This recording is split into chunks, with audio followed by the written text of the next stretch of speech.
Hi guys, how are you guys? How are you guys? How are you guys? How are you guys? How are you guys? Anzimanga nanhasi nangoya fast apa live ndichakukurumidza kutoidropa manje pozi ndabva kubasa saka ndakarara. Ndabva kubasa saka ndakarara saka pamana torara 4 hours ndozomboda kurara dzimwe 2 hours ndozomuka pozi ndikudzokera kubasa futi. Saka chakachaya. Saka ndangoti nyaya iyi yaidipanga kuti ndiitaure nesuro. Saka ndakashayiwa time nesuro. Ndakatadza kuwana time nesuro. Muri sei guys? How are you? Time yakamanga totozobatana kuzvenext week uko. Kuzvenext week uko ndoko totozonyatsa kubatana chaiko. Kuzvenext week uko. Kuna na Wednesday uko. Next week. Wednesday apa chakachaya. Right. Muri sei guys, how are you guys? Muri sei.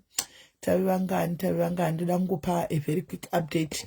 Inyaya yandikuda nditaure panapa.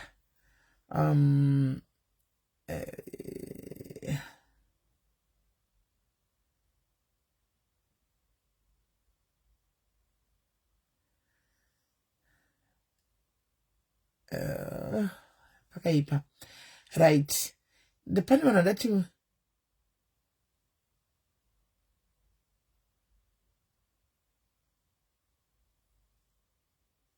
Yes. Alright. Pani hour 26 message. Alright, amen. Tavangani guys 257. Regai chimbufano fonera ava vatishimira kuti vanhu vauye titaure nyaya yana nyemba inana Musekasi nana anzi matregera. Ndoenda kubasa Precious. I go to work my sister. Ndoenda kubasa dear. Saka my life ndinoita at my spare time. Yes dear. What do you say? Ndiri right. Wati kudi? Ndine hama yangu yanga iri kuno, yanga iri Cape Town kuno kubada basi zvati iri kupika. Hama yako yakauya ngazvamanje apana December pandobva asanganawo namwana vakasanganawo kuGraifontein ndobva vamutsvagira basa. Okay. Saka akazobira vanhu vanga ari koko kundokutiza. Akavabira chi? Akabira foni nemari. Muakura sei hama yenyu? Ndobva azokangana achitupa saka takazatizive vanhu vekoko vakazoposta mugurupu reGraifontein. Wakaba kakanga mwachitupa. Akangana kutupa ndokuzikana kwakata saka ini ndakazowana nhamba ndokuzofona pandakaona pagurupu ndobva ndazotsanangurira zvakaitika. Saka iye hamutsi kuziva kwaari? Sikuziva kuti ari kupi because vanga achigara kuGraifontein anzi akangomuka asiko. But ati munoziva kuumba kwavo. Ungoudze hama vanhu avaende kumba kwavo. Vaudze kwaanogara kwaanowanikwa. Ndakavataurira kuti iwo havo mushando kwakasiyana chete. Iye hama yenyu pakutichi?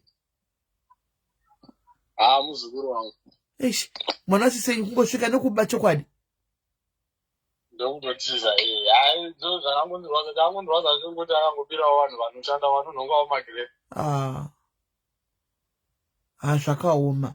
I hope achabatika. Ndakabata South Africa koko mugare mchiza kuti achafa zvakaipa. Mutomuisa papolisi aite extended family yenyu papolisi because achataurawa nevanhu chete angobatwa. Nekuti vakomana ivavo vakatozomufonera vekubrazil vakati tikangomuwana chete tomuuraya. Vatonifonera nhasi. Havanomuuraya because ungabira vanhu vakutozvitamburigwawo zvavo vatotinonga magreps chiobira vanhu. Ndizokufonerai kana ndanzwa kuti ari kupi. Alright, motifonera manzwa kuti ari kupi asi mutipe picture rake iye muzukuru ichimbomuposta vanhu vazive kwavari kugara kwaari kwakatizira kuti munhu imbavha. Ndotumira chitupa chacho nefoto racho. Tumirai. Aiwa ndiripo hangu pamhepo.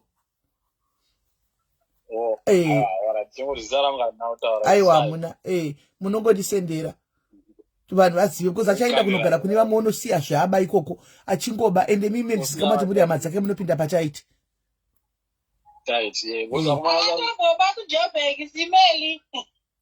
saka anotobazve imbavha, akatomboba kujobheki akasiya akakwereta kwamashonisa ndobva asiya aratidza paanogara achiratidza pamba pabamukuru saka mukuru ndovakazosara achineswa iye atisi. Aiwa, nda kuti vanhu vazive, budisa mukande picture rake tiazi vanhu vazive munopinda pachaiti ndokukandira yana kuti vakomana vacho vataura kuti takati hama yako hadzisi kuzivarira. Aiwa, zveshuwa itai kuti muzviburitse pachena muzvibvise panyai.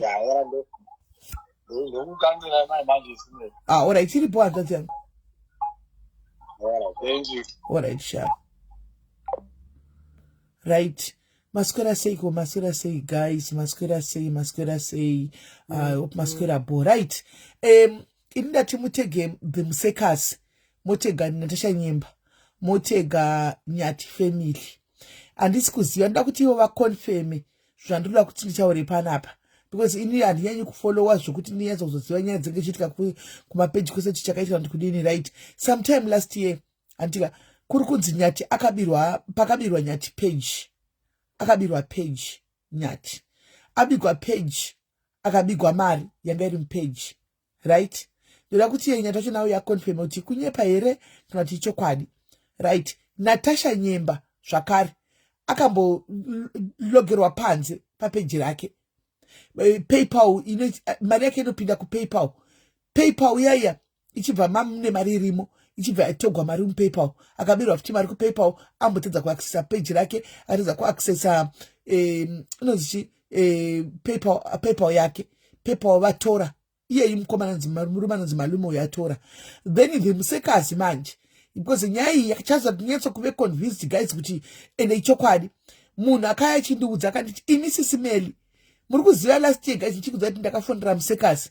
Ndichimudza nyaya yekuti siyana kune munhu wakaadvertiser akauya pane munhu akauya kwandira achikomplaina kuti ndakatenga vana musekazi vakaadvertiser mawigi papeji pavo, ndobva ndatenga mawigi aya, then munhu yawe mawigi ndobva disappear. You still remember shara nyaya, ndobva ndakudza ndafondera musekazi.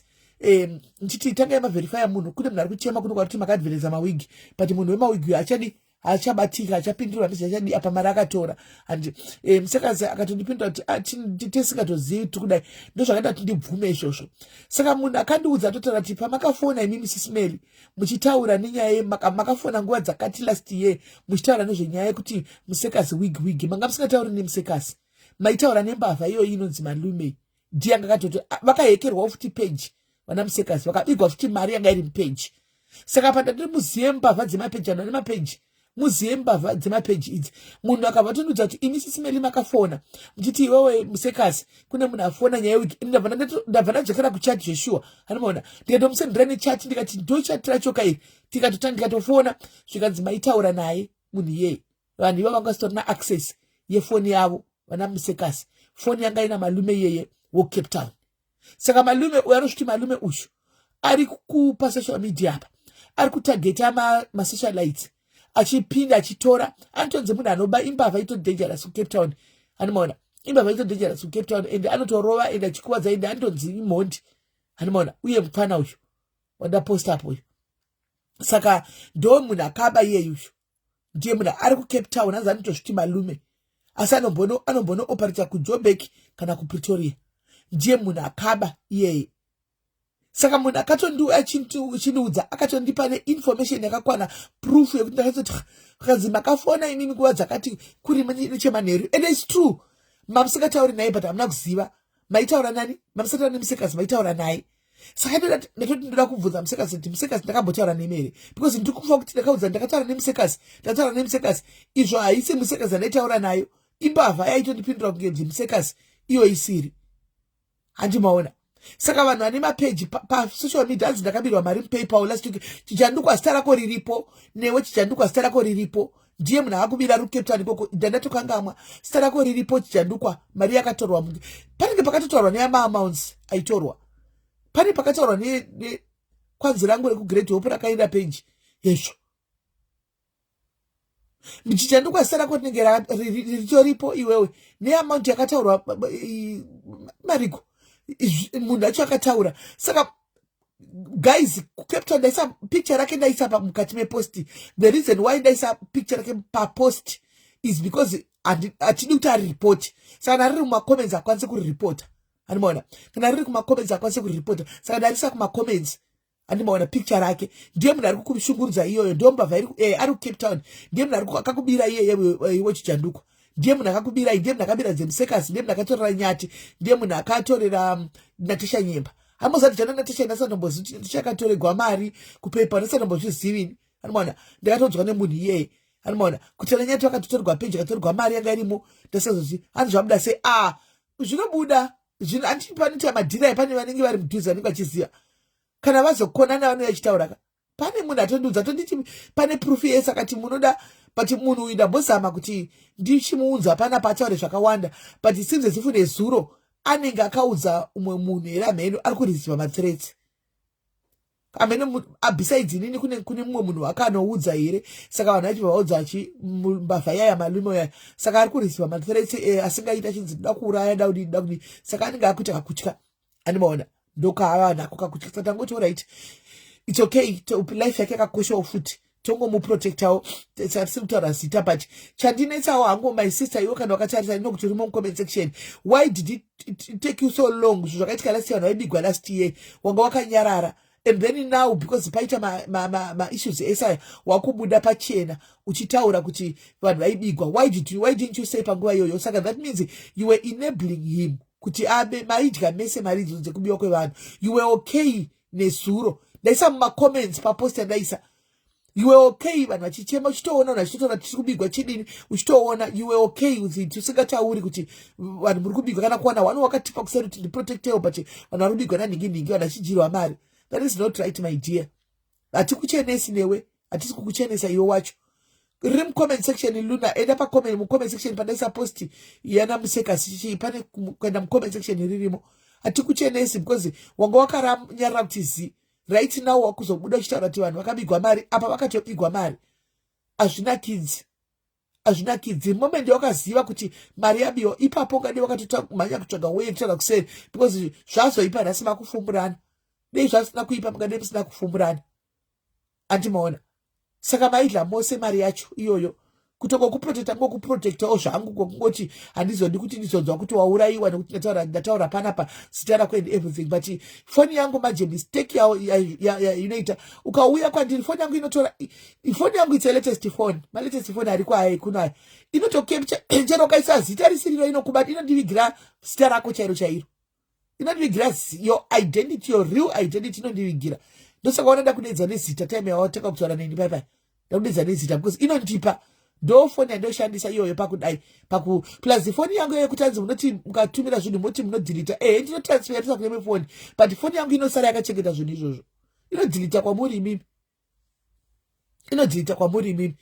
Saka mbavha iyo guys ngaitenderedzwe izive iri ndo iri kutora basa kutora vari kubirwa kumapaypal vari kubirwa mumapeji anototagetawo nemapeji chete kwaanoziva kuti kwaitwa zvimari ndokoopinda mupeji ozama kutora vanhu vemapeji protectai futi mapeji enyu oprotecta futi mapaypal enyu andika isai ma2 factor authentication whatever aya moisa iwayo.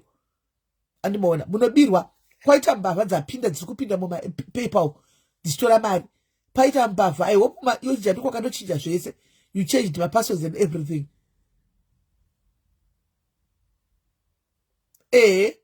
Ataura ake but kuzotaura panguva ino kudai so vanhu vakabigwa ndezvelast year kaizvi andiona kureva kuti dei panga pasina kuitika kukonana vanhu vangu vari kungobirwa zvichienda mberi akangonyarara. We applaud kuti azongotaura mapesirawo ezewe yekurwadzisa munhu uyu andimaona but vanhu vakabirwa mari chai dzakatowanda andimaona Chichanduko wakabigwa asi $500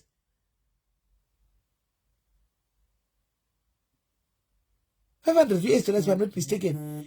But kwanyati nemusekazi kwakuchinzwa kuine mari yakati yanga irimo. Animazvona. Saka ndangoti nditaurawo nezvemunhu uyu kuti vedu veka kune munhu ari kutoita mazimabva ari kuita basa kutopinda mumauyu mazimbabwe zvatinoitana pachezvedu mazviwa zvatagwa nahanzvadzi vafona pekutanga apa kuti hama yavo yakauyawo ndi kubatsira hama mazviona the reason why vanhu vachiramba kunobatsira hama sometimes izvino ndooneswa Cape Town vakatora munhu achitambura chiuya kunoshande andimaona uinde kuminda yemagrapes unoshanda akuinda kuminda yemagrapes kakuya hei Pamela wayo kuminda wemagrapes kaka kunobira vanhu foni akunosiyabira vanhu uyu akamuudza shisha ushandewo ndiye uchinetswa navanhu anti munozviona ndiye uchinetswa navanhu so sometimes tizongoti hedu vanhu vabatsirana vadini pachi kutaura chokwadi unenge uchitozvisevha kumaproblems andimaona ndochiseva kumaproblems vamwe because maproblems iwaya kuti unodedza hama iwayo yobira vanhu painogara anti mazviona Zuri mbavha ndeimwe ndaposta ukaenda paposti yakanzi Musekazi Natasha Nyemba mucomments ndaisa picture yake Pamela utore picture ukande kupage kwako tora nyaya tora content wangu ukande kupage kwako munhu yeye ndiye akaheka mafoni vanhu ndataura panapa ina ndozinya nyaya dzawo but ndatodzitaura ndoziva ya Musekazi because inini totobhiliva ndakataura Musekazi izvo Musekazi haangasikatauri neni ndaitaura nembavha animaona munhu ndopata ndibhilive nyaya iyoyo yese iyoyo animaona plus akatonditi bvunzai Natasha kuti haana kubigwa mari here mupaypal bvunzai Nyati kuti peji harina kuenda here mukabiwa mari animaona so Chijandukwa akabigwa futi mari wechijandukwa mupaypal ndiye munhu ari kuzviita iyoyo mbavha yacho iyoyo inonzi ari kuzviti malume ari paCape Town apa anozviti malume saka tangoti tingoudzana vanhu vazivewo kuti kune munhu ari kudi ari kuita basa rekuba mari dzevanhu mumapaypal especially macontent creators ari kutosora achiita basa rekutoheka nekudidi kuti atore ndikiri atore mari iyoyo saka ndo zvanandangoti hangu ndingokuudzai ipapapa andimoona then nekungoti tichendewo hedu mwari kuti guys murume baba kukidnapa vaendaita vhidhiyo kuti vakadzosegwa kusango vakakandwa musango vari vapenyu vari kuchipatara after mari ransom yabhadharo andimoona after ransom yabhadharo vakanokandwa kusango ende mbavha dzachona hadzina kufonera hama dzakasiya foni dzakamupa foni yake saka iye akazokwanisa kufonera kiri peji raNyati ndora ndatoudzwa peji raNyati Musekazi Natasha Nyemba wechijandukwa wechijandukwa Musekazi Nyati Natasha Nyemba ani muri kuona vakatoregwa mari vanhu ese vavo so ndangoti muzive mukoma mobhoisana makatorerwa peji reGreat Hope ndofunga peji rakangotorwa rinenge ririko muchazoriona rakushandiswa kumbe ende rakatorwa nemazimba rakatorwa netsasemone peji raEvidence Shera ranga rakura rakatorwa nemazimba anotoposta content yechizimba rakatotorwa nemazimba anotoposta content yechizimba mazimba ari kuita utsinya wakadai kuti na utsinya pachedu unotora peji isi takabigwa group 1 guys takabigwa group refashion police riya fashion police wona izvakupost wako tatine group rainakidza vanhu vangasingadawo zvenyaya dzevanhu chichivaingoda zvokungofara kufashion police vanhu kwainakidzana chokanda mapicture avo ari fani vanhu vachingodhisana kuchimbonakidza so mbavha kuti zvakafamba sei ameno rambavha yakatotibira page igrupu animaona group kwete page group ari bhadhari guys group rakaratowe kupinda mumillion followers group akabva anotibira page iroro amenoti akazvambisa sei animaona ndobva anopinda mugrupu meme ndobva anobhisa vanhu vese mugrupu animaona asi rinologerwa kubhulawayo gurupu racho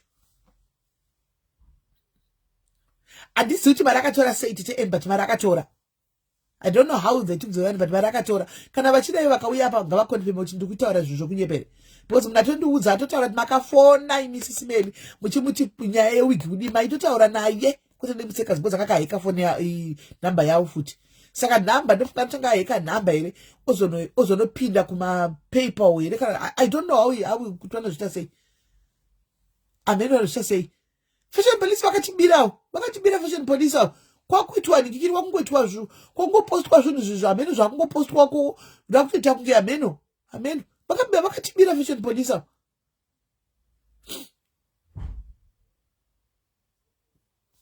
vakatibira fashion police mapeji anenge ane mari vakatibira fashion police dai ranga riri gurupu manje ndochati gurupu anoridii just a group harina mari yarinaro ndosaka namusi tasinamborisa mastrict measures ekuti tiri protected zvazvokuti tiri protected zveserious because taingoti aiwa gurupu munhu angatora gurupu anoridii hatinamboisa zvaizvo zvokuti tirite chidziro chiri protected zvandakaita mapeji angu handina. Ini mapeji angu ndakamaprotecta zvokutodaro zvokuti kupinda unenge watotsemura munenge watsemura papi kuti upinde. Rakaiswa mazvidziro zvokuti kunonetsa kukreka. Ndodori nechibhuku chacho kutoti kuitira kuti vakomana vakadai ndicho zati ndopinda ndakadai otherwise ndoga ndotokangamwa rikatorova peji. Animon.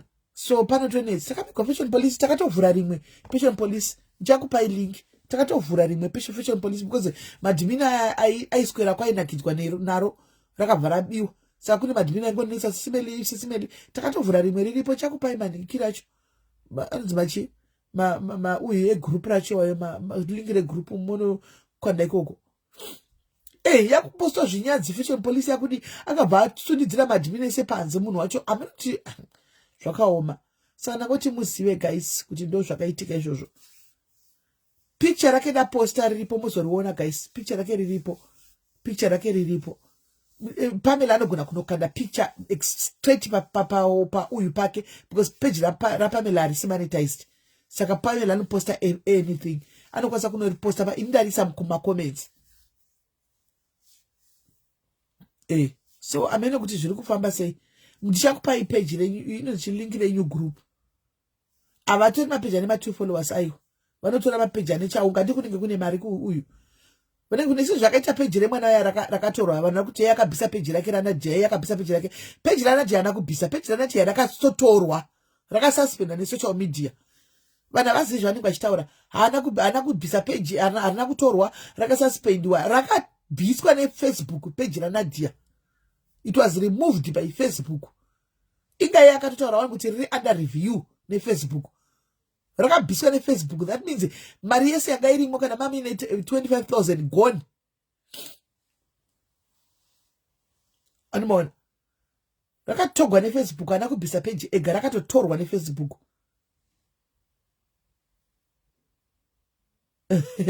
Kwainakidza fashion police usati tandoti tikachaiwa toenda kunotambira kuti chibvisa station vachiposta vanhu vachiundurana zvemadressing izvi. Kwaitonakidza kufashion police vakariba iyodora kupostwa zvinyadzi. Ndova kupostwa zvinyadzi zvoga ndo zvakukandwako. Unoona saka nakuti muzive papo guys kuti that's exactly what is happening. So this day I joined Zoom. Okay, kuZoom takaona kuti asi munhu wese arigona kupinda kuZoom. Saka ndizoti manini vanoitwa kuZoom vari kuleader but isusu takatadza kupinda kuZoom that day. Saka takabva tavhura imwe vamwe vakaitira kuZoom. Isusu tobva taitira kuitira kufoni. Nezuro taitoripo pamaprayers toita everyday. Tatiri kufoni. Saka tinoita group call. Tine group call ratinaro tongobaya group call yanobva yaitanga vanhu vatojoina. Ndo ratiri kuita. Ndakaisa post one ndikati anzi peji ririko shedipa akachipo angakudzai kuti chiriripo peji akanyora ega akataura ega nayo asikari akataura kuti peji rakatokana zuka here kupodcast ani ndiye ari kutaura here akataura pekutanga akatotaura kuti peji rangu richadzoka tiri kurifambira riri under review nazuka kune paakatanga takakunyora akatanga kunyora kudaro paakatanga kunyora akatanga kudaro akatovhura rimwe anogovhura rimwe sei iro riripo. Ini azvimeke sense ka iko zvino mari yari kuwana pa page diki inenge iri mari shoma because arina vanhu vakawanda and obvisa page rinopa page rari yakangoposta iyo view once ka 1 anogona kutoita video 1 inogona kutomupa kana $500 kana $1,000 one video oenda kupage kuti akaposta izvo view once ka page kadiki ari kakavhurako akaposta view once rinogona kumupa $4 azvimeke sense ka ndo zvandiri kureva Huggins business wide andika business wise where is the logic papo where is the logic kuti anozosiya obvisa page wambo kuti aposte oenda unoposta kapodika dikatari kutsvaga mari handi kuita izvo ari kutsvaga mari page rakabviswa nazuka shandisai pfungwa shandisai brain guys page rakavhurwa nazuka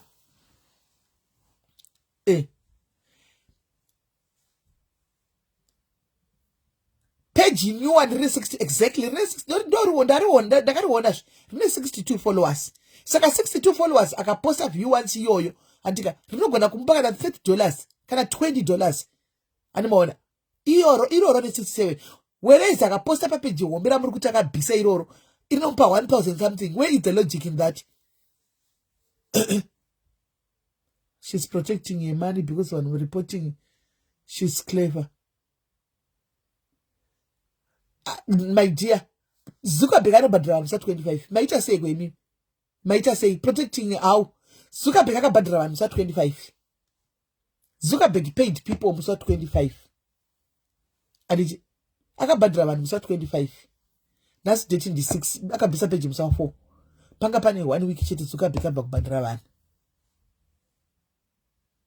And panga pane 6 days akabhadhara vanhu. Mari yanga yacho anga atobhadharwa mari yake yanga inenge yachomuda.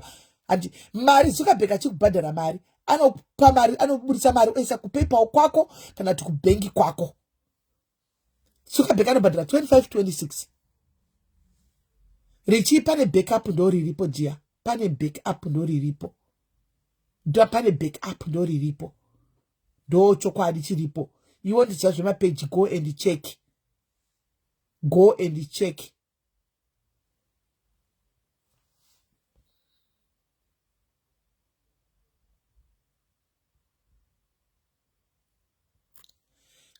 Muno Google muone.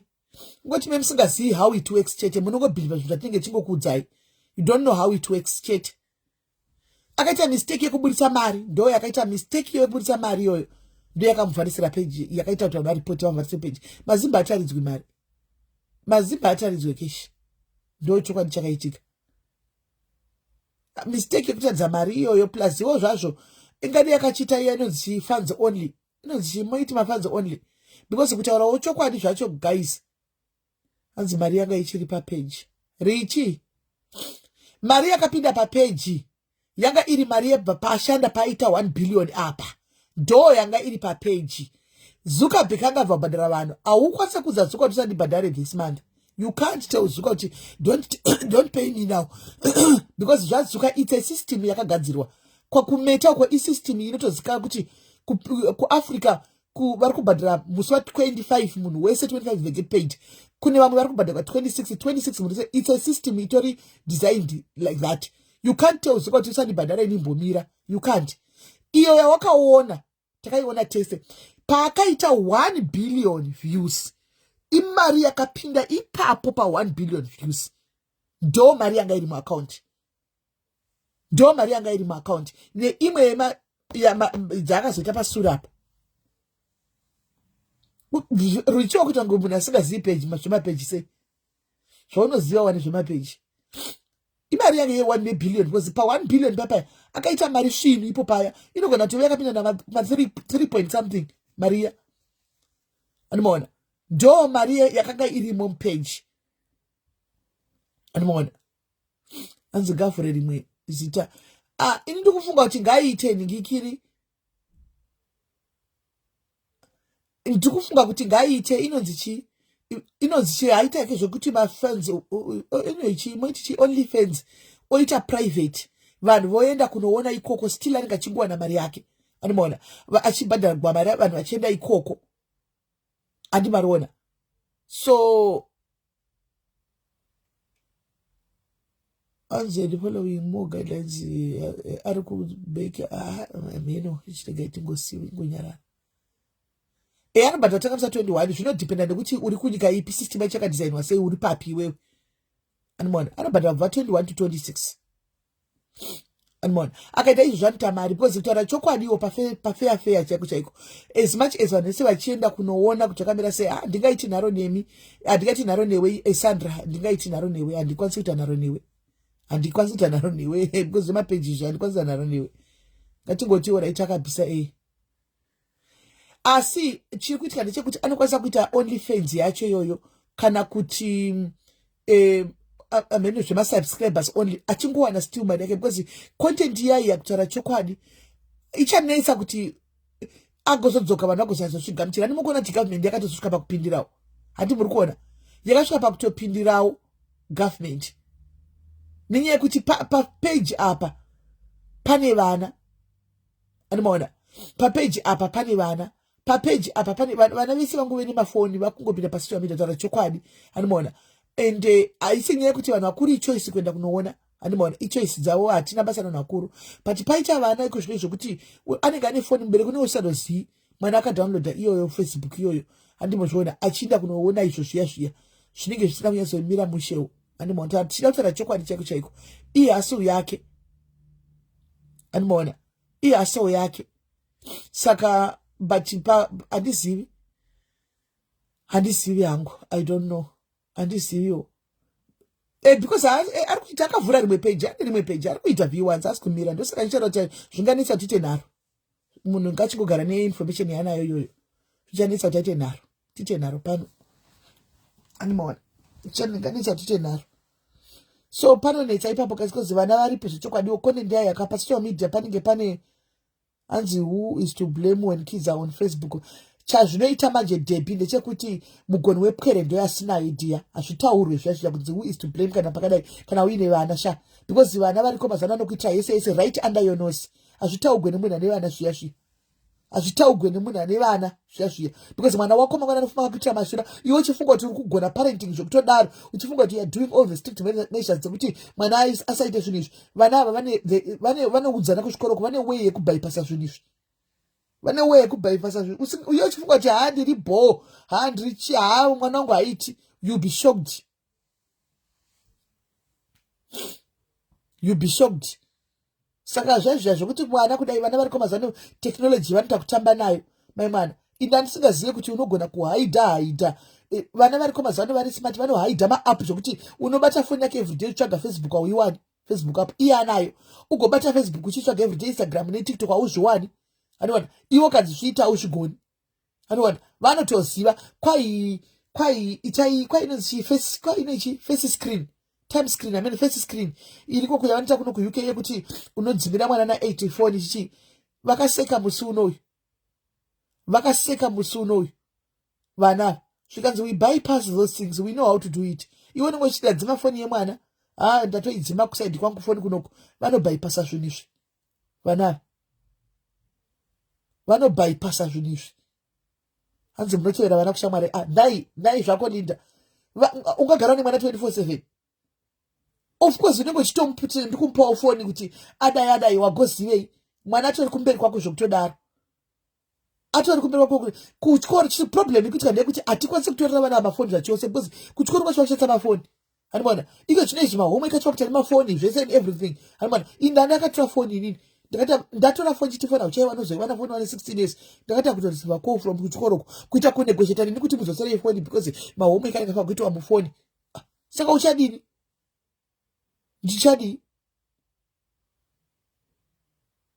hanzi wangu is 9 years old he knows all this it's true ndichadini ndakanga ndatora foni ndikati foni ndakakudzenga ndatora foni anoiwana mu16 years ndikati pa16 years mupo anokuwana foni kufoni gwada chikono tukaya kuno tukukumbirawo toziva kuti munenge matora foni chidai tokumbira kuti mutomudzosera foni because womuki unopera power unogara pasi guys unopera power goni wepwerede asina izvo zvazvitaugu zvozvo zvakafanana nekuseka kuti mwana wanhinge amitiswa wangu amitiswa hazvitaugu zvozvo pane vanhu zvozvo kana zvozvo kuseka kuti murume wanhinge anohura ino wangu ahure hazvitaugu zviya ngatachanyemba vana vama2000 iko zvinezvi vakaoma ipai ine mamawiskids munoona kana paYouTube apa kamwana kane 9 months mabairo akanoita foni unozvibvunza 9 months ari kuzivei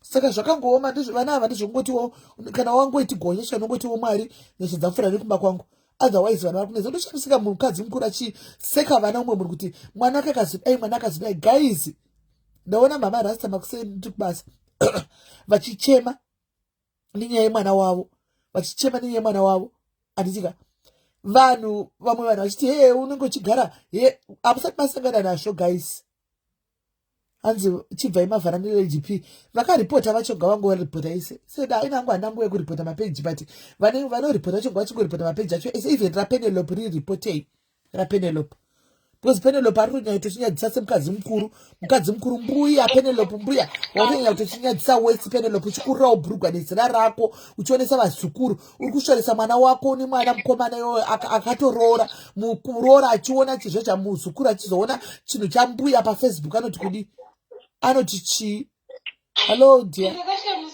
ndichiona nyama dziri pamberi dzakarembera vachiburitsa uye ari kuburitsa Penelope. Ndakambomendera zvakanaka ngati Penelope ndikati kune gurupu rako rakrietwa kuri kuripotwa bvisa zvinhu izvi, akati ndikuenda nobvisa. Azodzoka akundisa udho kwai handibvisi, kwai bosi wangu akatopiwa award yekuti tinoda kutokupa award uri kugona kushanda nemapenzi. Ini ndosvika mandiri benzi, saka vandoti nditori benzi ndakabva ndaperegwa guys. Kwai saka handisi kutobvisa medi. Ngavandiripote kana vachida, ane nharo kaPenelope. Ngavandiripote kana vachida, ngavatondiripota, ini nditori benzi. Saka inini vakatondiripota ndotoendeswa kuhospital. Ndikati unoendeswa kuhospital hauna mabenefits kaiwe kuti unoenda kuhospital. Ndozvawakafambira izvo kuno. Kwanzi ndinotoenda kuhospital kutonzi ndiri mental. Ndikati basa rako unenge uchatadzwa basa. Uchinzi uri mental ukesi haukwanisi kushanda nevamwe vari mental. vanoti vakailuidza kaburugwa ravo vaitotizira varikutofarira mweya wacho. Anotokurira bhurugwa rakaunduhwidza zvaPenelope. Ripotai guys, Penelope datotaura pano rachiwa, ripotai peji yaPenelope. Tinyadzisa sisipeni haafanira kuripoterwa, vanombotipa mari patinoita mafundraising. aiwa kana ngaaripotegwe ake kana mari achina tichishayiwa pano mari ngaarege zvake yekuti ati nokuti ari kuti exposa tose kaPenelope tese apa confidence yacho nezidumbu riya vidiweka ndandingambozvikwanisini confidence yacho maimwanya nezidumbu iro riya. Makambonzwere pane semavidhio anenge asina sound papa obva atanga achita masounds ekutamba achizviitira music yake ega kwai nditori benzi ndiri benzi but haambopengi guys, haambopengi. Penelope anotozviitisa, haambopengi. Penelope yainhema dzake zvekuti ndinopenga ndiri kudii nhema, aidi kupenga ari kusa, aidi kupenga ari sitafa kuda kuzongopenga apinda muno munyika inhema, haapengi Penelope. Ripotai raPenelope, ripotai guys. Haiwa kana chiicho chiya tatisina basa nazvo because aipfeka bhurugwa aikurura akane bhurugwa iko zvino haakutobvisa bhurugwa racho Penelope. vari kutobvisa kunyatsotokurura uchinyatsotoona nhingi yakarembera pamberi apa. Zvakaoma. Ngatichiti muchiri kutaura zvemafoni nevana as well. Vabereki vacheke pane game iri kunetsa mazuva ano inonzi Roblox. So Roblox iyi vanenge vachitamba magames but ine chat room as well. Saka vana vanoita inoitwa ngestotofi nesatanism mukati vana vanoita addiction iri serious. And ine chat room iyaya vana vakarejista vanogona kunyepa makore ake otanga kutochata especially vari kuma-foreign countries, ma-western countries. Otanga kuchata nevamwe vanhu vakuru kwaari, vamwe vanenge vachitofurirwa kunzi yatisangane pakati. So parents should just also be on the lookout. Ndo iya yekuti vanoudzana here kuti nguva dzakati toda kukomita suicide vachiuraya vachifa. No, that's a different one. Iyoyo haisi game, itori dark web iyoyo. But for Roblox, it's like vanenge vachitanga munoziva zvinoita pamavideo games muchichata zviya. Roblox ndinoisa pafoni yake iyoyo nice. Anyone ari anywhere and havana basa nazvo tiri munhu mukuru. So mwana akaenda kanonyepa makore osangana kana kuti nemunhu obva ati yasangane pakati and kids are vulnerable. Ongoirikana enda unosangana nemunhu yauya ototanga kuabuswa. So yeah, true. Handiyoyo Roblox ndiyoyo. Saka guys ngatasei vana vedu pamafoni apa kwai Roblox iyo yataugwa ndotozoitarisawo ndione kuti zvakamira sei. Ndasingadoiziva iti hako kundai ngatigototarisa pamafoni apa tione Roblox. Isi hatiizivi zvevhiki kana iri yagara iri kana isi hatiizivi asi kuona yotagwa kudai sokura kuti iri kutonetsa tigoibvisa Roblox yacho tione kuti zviri kufamba sei izvo Roblox izvozvo. Kelly kadovia nefoni ndivone Roblox Kelly nditaise ndibvise imi zvatingaitigwe mashura naimi apa sekuno kuUK unenge usina nguva navo vana ava zvekudaro unotovaona paunenge uri pamba. Handi kana unati kana wabva kubasa dai unenge wakatovata pandotomuka ivanenge vachitotauya vari kuita paunomuka unenge usvika nokugeza nekudya nekuenda kubasa hauna nguva paunenge uripo pamba during the week vanenge vari kuchikoro. Hanzi kwangu Roblox yacho tichatoona kuti chiko iyoyo Roblox yacho iyoyo yadai kunetsa iyoyo zvakaoma imi. Aiwa Penelope guys, Penelope ngatimumisei ngaashame akapfeka bhurugwa ngaashama apfeke bhurugwa kwete zvokushama chisaituni. Ndakaona ndakarwa nehana ndichimuona varume vachitwa hey big thing, hey this that big thing chakarembera kuti rembe kudai mai mwana chakarembera. Ndikati dai Mwari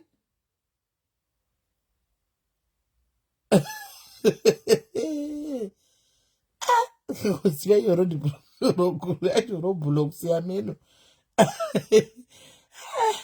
Zvakaoma. So Larissa anenge achitoti panapa ndoda kunobvisawo hembe. I want to go and bvisa hembe. Larissa hatingazvirambi tinoda kutsvaka mari mwanangu, asi uchiri mwana mudiki uchawana murume achakuroora mangwana. Zvinhu izvi ndo zvinokukanganisa. Kanzi UK are trying to ban it nekuti nemashura. Regai nditotama taita henyu guys nezveroadblock izvozvi. Regai nditotarisa. Kanzi simana tomuka life muno there's no peace for the weekend muno UK. Unovatiwa here munhu unofanira kujara kuwata 4 hours. Mangwana ndinge ndiri kuBirmingham. Ndichenda kubasa lasi mana richidzoka ndakananga kuchibva kubasa mangwana ndakananga kuBirmingham. Ndinge ndiri kuBirmingham mangwana. Kuti sasa inonzi Birmingham inonzi Roblox yacho yokuti zvadi kubvisa bhurugwa yako eni kubvisa bhurugwa chaiko. Kubvisa bhurugwa. Saka ndakamudza ngati unoona unonzi haukwanisi kushanda nemaclients uchibvisa bhurugwa. Uchanzi unorepa maclients. Uchibvisa bhurugwa kana kuti utadze maclients nhunhu yako. Andiwana. Azvishandi tinongashanda muhealth zvimukei zvari kuita izvi. Azviiti. Uri kubuda nefesi yako zvikanzi ndinotopenga ini vantu zati ndinotopenga. Meli ndopenga. Ndakawana award. Kwai boss wangu akawana award yekunzi wagona wakaemploya mapenzi. Ndikatsaka benzi rinokuzochengeta rimwe benzi sei. Hanzi kune Birmingham Smith. Pane kwandiri kuda kusvika mangwana. Pane funeral yedu yeSororo. Kune funeral yedu yeSororo mangwana. Yatiri kuda kuno. Nguva yekumbonita smith yacho ndo inenge isipono zvimoita nguva yewo uchigara usipori kubasa. Saka pane funeral yedu yeSororo iriko mangwana. Memorial service yomwe client yedu. Ndokwandiri kuenda. Hello. Hello, Aunt Magadi. Right, Amarisei? Right. Nanjira kuti roadblocks and it. Okay, I wanted to say at the end of the day, Tinevana and they play these games. We just need isusu as vabereki kuti ngovabetsera kuti vave nediscipline. It's like isusu vanakuru zvinombora sekawo paFacebook, paTikTok, where then you spend hours on TikTok, on Facebook, on social media. So even what I did for my son was roadblocks. Actually, ndakadisable chat nema phone calls. So anokwanisa ke kutamba but akwanisi kuchata nevanhu nekufonera nevanhu because roadblocks actually it has grown men. Anyone can play. 40-year-old men vakadzi vanokwanisa kutamba. So you can just disable the chat and disable the phone calls. Also, I remember last time I took Kelly, I chatter and I don't know what. You can have Kama ndiyo ya muvutaura handisi ndongona vakata chigroup ipapo. Handisi kuti chi handisi. So njakutumira link Google family link. And in mwanangu ndino controller phone yake from my phone. So ndompa ma Fridays and Saturdays chat because yanga kumluzisa focus kuchikora akufoira and once you took the phone. Mwana wako asati awana chite weye kubypassa nikikiri. Yekubypassa app yoyo. Akwanisa kubypassa Google link saka kana ndinongoidzima even ari muroom make if I just switch it off I can just say lock the phone from my phone and then no longer. Right. So I think you should have that for Kenim Kamomo achingoti wangoenda impa phone menye moti lock. Uzodzisawo kuti zvinoitwa sei? So I'll send it to you. Yeah, kungovapa hawo access but in a control because at the end of the day vana and ndozvavanazvo. So we can't do anything about it, but just maintain good discipline. Right.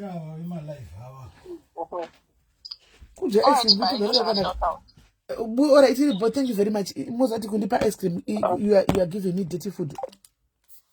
Dirty food kundipa ice cream. Kundipa diet ini. Hai, aku gani golango nurga godini yango piwa. No ngolas, ndapiwa sinzele dirty food.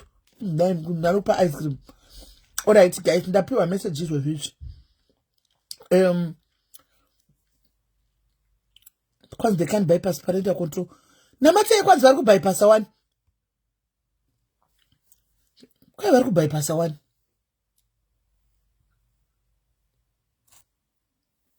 Thank you, Lenny. 20 says, naini guys ngatimbotarai nenyaya yeGoFundMe yemwana we ndinokumbira timbotarai nenyaya yeGoFundMe ideti futi asi ndichingodla ndodikwa ndangupuwa utange iwe usingaidi nechemwoyo neuchida iyo ice cream yacho asi kuti ukangozofunga kuti ndiri padiet uzongona kudai zvakaoma ngatimbotarai nenyaya yemwana weGoFund guys ani muri kuziva kuti ndatomboposta because kwakuda tagwirei angati ndokukavha makosti emwana waya kuti aende kunorapiwa anditi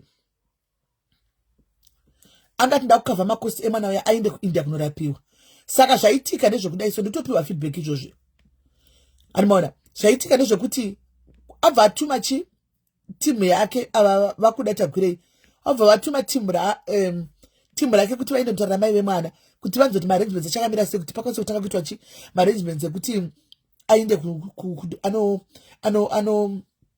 anokwanisa kuti varonge kuti aende kunoningirira vasvika ipo paya anditika ndikutoudzwa nemunhu atuma anditika abva kwakuda tagwirei vaenda kunotaura kwacho ndiye atondisendera feedback ari kuti we got to talk to the mother vaenda kutaura namai vacho inzwai zvikanzi mai vacho akabva vavaudza kuti someone is already assisting my child. I asked her the name of the person assisting and she told me it's Viola Makunike, who's already running a GoFundMe under hope for Zimbabwe children to raise 235,000, $250,000. As she claims that's what's needed in the USA for the boy operation. So the mother instructed us to hold off an assistance until Thursday. As she's expecting this UK resident to assist after a successful GoFundMe. Well, it shows kuti hope yakatanga for these children yakatanga mna 2019 antimaona. So mai vacho varamba kuti mwana uyu abatsirwe aende kunobviswa ne help ya Dr. Tagwirei. Vari kuti ivo vari kushanda naViola Makunike. Saka ndiye munhu ari kuvaitira. Kwatotuma vanhu ikoko. Mai vacho vakasvikoramba kuti kune vanhu. Pamela ndiri kudzidzwa here nhau. Vakasvikoramba vakasvikoti aiwa ndine munhu ari kundibatsira munhu ati achaburitsa mari after 7 years. Ati anoburitsa mari nemusi weThursday. Ava vanga vachipe matest tironge mafambiro emwana kuti aitibhadhire zvese aende kuAmerica varamba mai vacho. Ndosaka mutona kuti vanhu vakanditega vakawanda panyaya iyi. Andina kuda kuisa comment kana kuda kupindira panyaya iyi. Nyaya dzine masocialites mukati dzinonetsa. Andofunga vadozivi ina meno. Dzinonetsa nyaya dzine masocialites dzimukati. Ari munoda unenge wamirizika izvo zvimai vacho vobva vanyatsobuda kuti zvaitika apa kwatumwa vanhu vaindako. Mai vacho vakasvikotaura kuti ndine munhu ari kundibatsira. Anditika iwe unenge wamirizika mai mwana. Because nyaya dzine masocialites mukati dzinonetsera chinhu 1. Unopesera wakuita unenge waenda unobatsira nemoyo wese but mamwe masocialites anenge achitoona content vanenge vachiona chingwa pazviri. Yes my sister. Ndiri kupai feedback yandapiwa izvozvi. So zvamukutaura ina handizivi. Iri feedback inotopinda ndiri palive izvozvi. Kune vanhu vabva ako handisi. Taurako ndeipi nematemba. Ndiri sorry ndakufonera muri palive. Nandichida maybe you're talking of a different issue altogether. Yanga yakapostwa nemunhu ana nehama yake iri kuUSA kuMichigan. Iri kupi? No. Iyo ndangoipostawo munhu achangondikumbira ndipostewo. Ndifonere kana mapedza zvamuri kuita. Ndezvekunyema. Ndaricha out to that person. Aiwa zvisi. Kuchingotaureka vanhu vatonzwa kuti pane vari kuAmerica panapa vanzwe. Inotaurai. Oh, okay. Okay, that's fine. Saka ndafona that person maybe I'm not sure whether ntaure zita ravo but vari kuda help saka munotaura my dear. Vanonzi vamagaya. He says he came in 2024 as a PhD student. And vari kuti ivo vakadisclose kuti vane medical condition but when he got here kuchikoro kwavakasvikira kuFlorida vakanzi zvone hatina kuzviona kuti mune chirwere chemakidneys and so as a result we are withdrawing the scholarship ndokubva vatorerwa scholarship saka vakazochipotera vakawana work permit vava vachitoshanda, but because of my health issues iwawa vakabva vaitawo futi rombo rakaipa vakaita accident, saka vakatyoka mutsipa, vane tsinga dzekumusoro uko zvichienda kumusana. He suffered serious injuries, so he is currently, so he says he's on the list kidney transplant, but vaita dambudziko iroro rekuti havachakwanisi kushanda semunhu akuvara akatyoka mutsipa zvichibatana nemusana.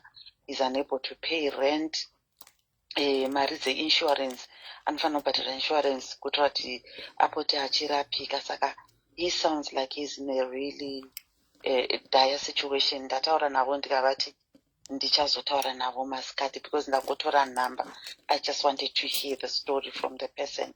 I haven't seen him physically, but from kutaura navo ndangonzwa kunge it's a genuine case iri kutoda help. Yauya nemunhu andikandira ari South Africa ihama yacho atondipa nemapictures indangoposta nyaya mapicture nasa ndakanda. Saka thank you very much for kuti changa kubva wamhanya kuti utofone number idzi unzwisise. Ndipo unatsitsana akaoma munhu 2024 uchipinda muAmerica 2026 izvo so watone mai ndipa live anyway. Chinonetsa manje kunoku sisinei. Chinonetsa nesystem yokunoku handiti akatadza kubhadhara rent anotozotoita homeless chaiyo. Kunoku it is so easy to become homeless. So what I then said to him is, after because zvinondiri kuchechi, after church inini area yekuMichigan yandiri, we have a lot of Zimbabwean community like vanhu varipo. So I just said to him, after church I will reach out to our leaders vanoti leader mucommunity medu munomu, maybe vamwewo vagara munomu vambondongoshayawo namba vambotaura navo vanzwe kuti what can we do also on our side. I don't know the long term plan. Ndavabvunza kuti saka long term muri kufungei? Because in a situation yamuri, even mabva kutransplant kwacho, you need someone to care for you. You need also mari dzekubhadhara marent and everything else. Kunoku zvese unobhadhara. Saka what is the long term plan? Vakati handisi kuziva. Ndikati ko mambofunga kuenda kumusha here? Zvikanzi kumusha ndakambofunga, but ndikafungawo futi kuti dialysis dzacho ndichanoita sei and all that. So it's really like it's a big problem. Iri kuda kuti vanhu vaite put their heads together. System yekunokuka kana usingashandi sisimeli unomuka watove kunze kwestreet kwese chero kuno unomuka wakutara chaiko. So I don't know kuti family iri kufungei. So zvandichaita, like I said, I will just give his number, our leaders number yavo, vambova interview vamwe mapastors because vanoti vanochita zvechaplaincy pahospital, vambotaurawo nevamwe vafundisi vari kuno.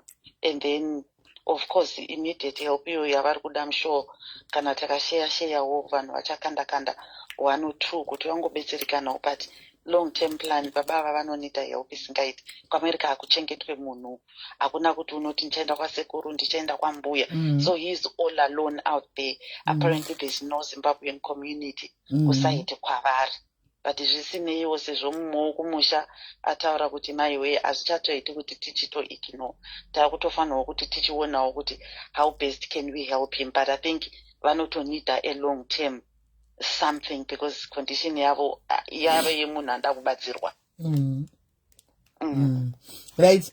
Team America heyo case. Isai musoro pamwe chete guys, mubatsire munhu. Tinototenda iwewe uriko kuti wavafonera kuti you can lead this. Toona kuti zvinenge zvichifamba sei, zvamunenge maronga, zvamunenge matanga modzongotudzawo nomatemba kuti zviri kufamba sei. Chandozenjeti vanhu kuAmerica munobatsirana.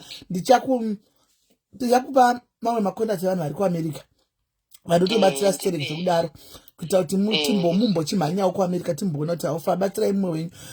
Jangu fanana nekunoku unoita homeless sekusamba sekusea ukangogwara pasina basa kasabhadharwa unoita homeless. Saka unotonida timu rinenge ririwo behind you kuti vanokubatsira panguva dzinenge zvakaoma. Ndo pai patinoti manje pamberi nekubatsirana. Ndozauzivi kuti ramangwana racho rinenge rakamira sei. Ndichabatawo nawo abantu as well and just also have a chat with him toona kuti we'll do our best for him, but I think maybe zvine zvakutongoda kuti family sometimes kana munhu vanhu vari kumusha kuchinzi kuamerica tese taisanzwisisa masystems and how things work. Kunoko within 1 month watadza kubhadhara rent unomuka watore homeless. So people need to hear and know that, so that maybe when they tichibetserana navo vanombofunga a long term plan kuti vanoda kuti vaite sei. Yeah, thank you sis Milly. Sorry, andina kuziva kuti muri palive. No, it's okay. Nangotoreka ndikutsvakei. It's okay. Tototemba kuti yacho watodzoya wakaitaurawo makubotogona kuti muchimira veamerica amene kokoko dai makatoita itai kana chigroup chenyu chekuti mukwanise kubatsirana. Muona kuti panoitwa sei kuti muona kuti hamuna kuti muchazviita sei. Tichimbotanga wataura kumafundisi zvawataura izvozvo kuti ndombotaura kumafundisi. Yeah, I will throw it over kuma leaders because okay, so you mean like I'm an Adventist. So we have a big organization yema Adventist ndokune communities. Saka ndova ndichareach out to ivavo vagarewo muno vanoziva sitireki nezvemunomu. Maybe as an organization they can see they can take this up as a project tozama kuti vabatsirwe toona kuti zvingaitwa sei. Thank you. You mean guys.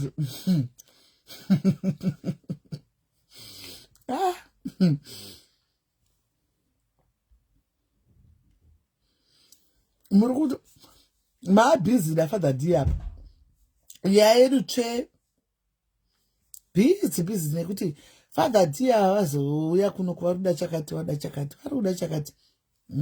Guys nita seiko kwanza kuda but matotanga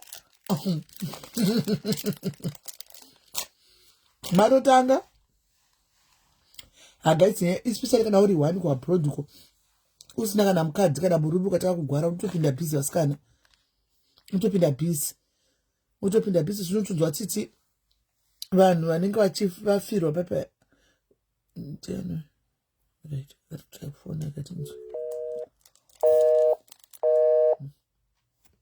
ndakashitafona vari pa-ice cream tsavoramba vangoteverera vachadei pano vari pa-ice cream ndovachii ndakavabva. Hello Kola, ndanochitafona. Yes Kola. How are you? Good, and how are you? I'm fine. My name is Noble. Don't you know? Okay. Yes, Noble. Mushe. Ndandoyo ndine chichemo ndiri musikana akaita accident last year na December ndichienda kumusha. Wakaita accident kumusha atikuziviso kupi? Bloemfontein. Atikuziviso. Utobozvizivi.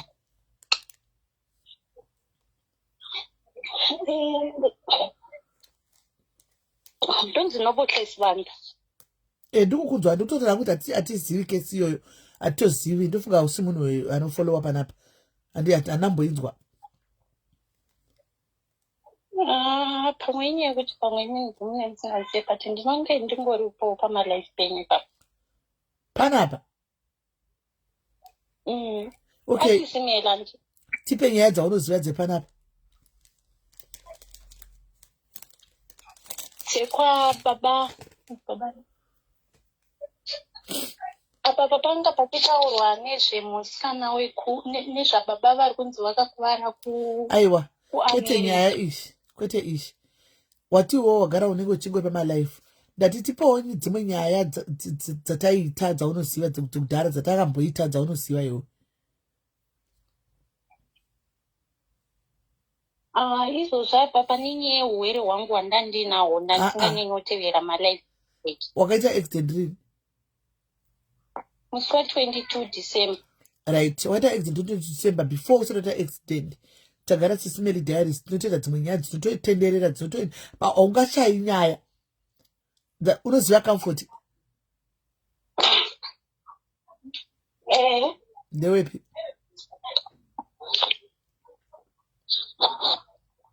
Comfort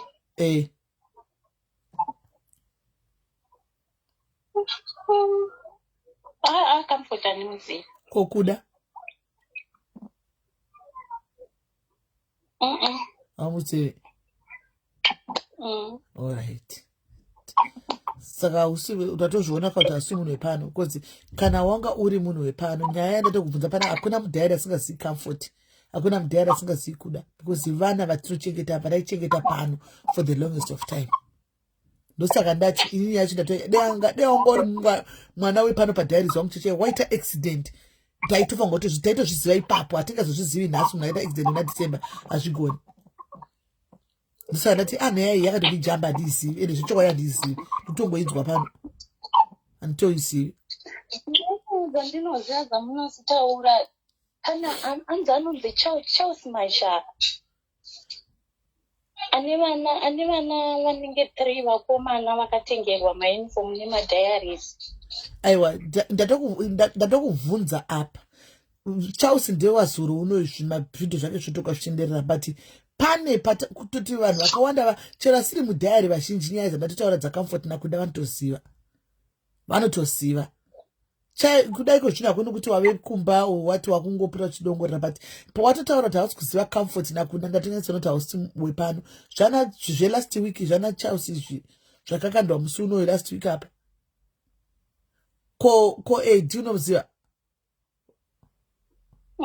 bra AD hauvazivi.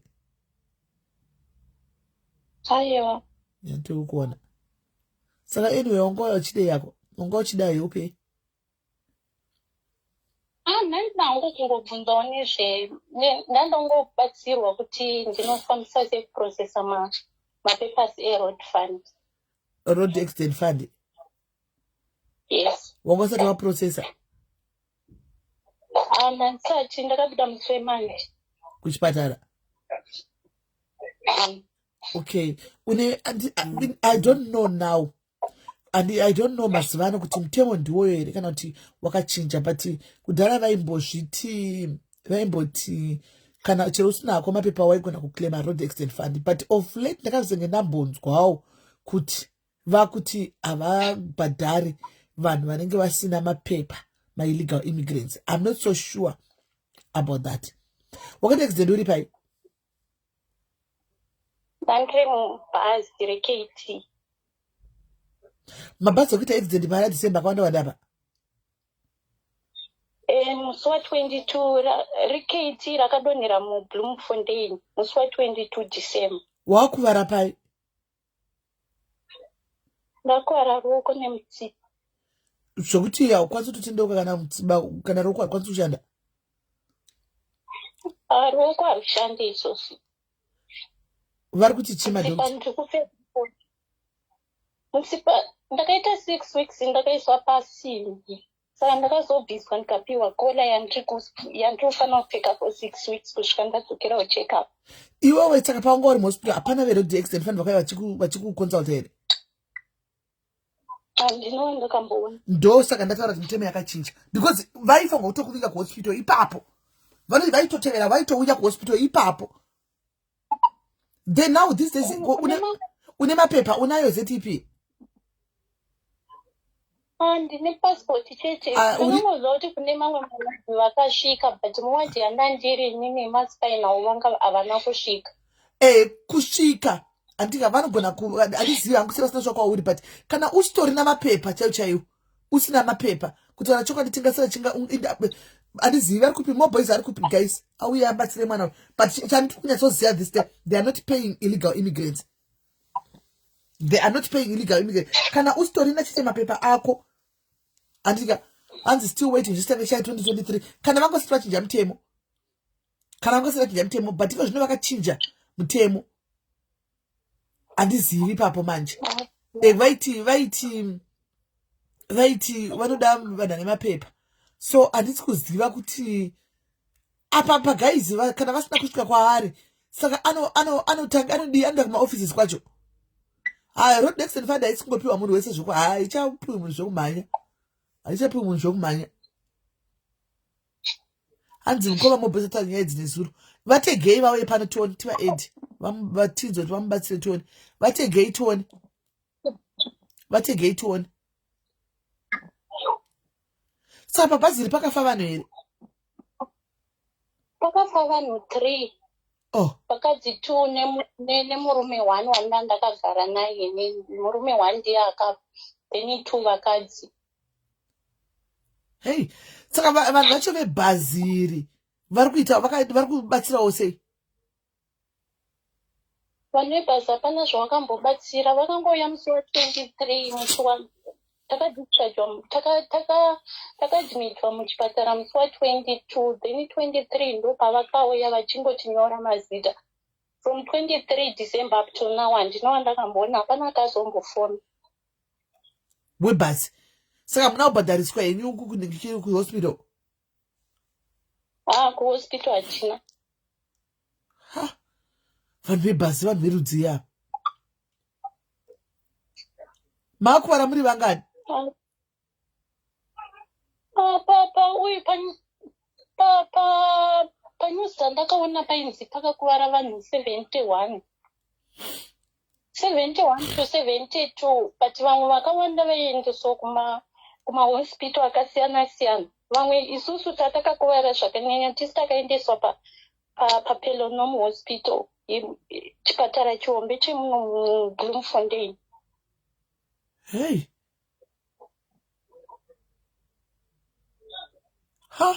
Inga pakaoma. Handisi kandiona kuti ndinzvinzo zvandi kudini ameno. Pachandiyetsoziva chinganyepana tingada seka. Zvokuti hanzi chero usina mapepa unoenda unopiwa, it's a lie.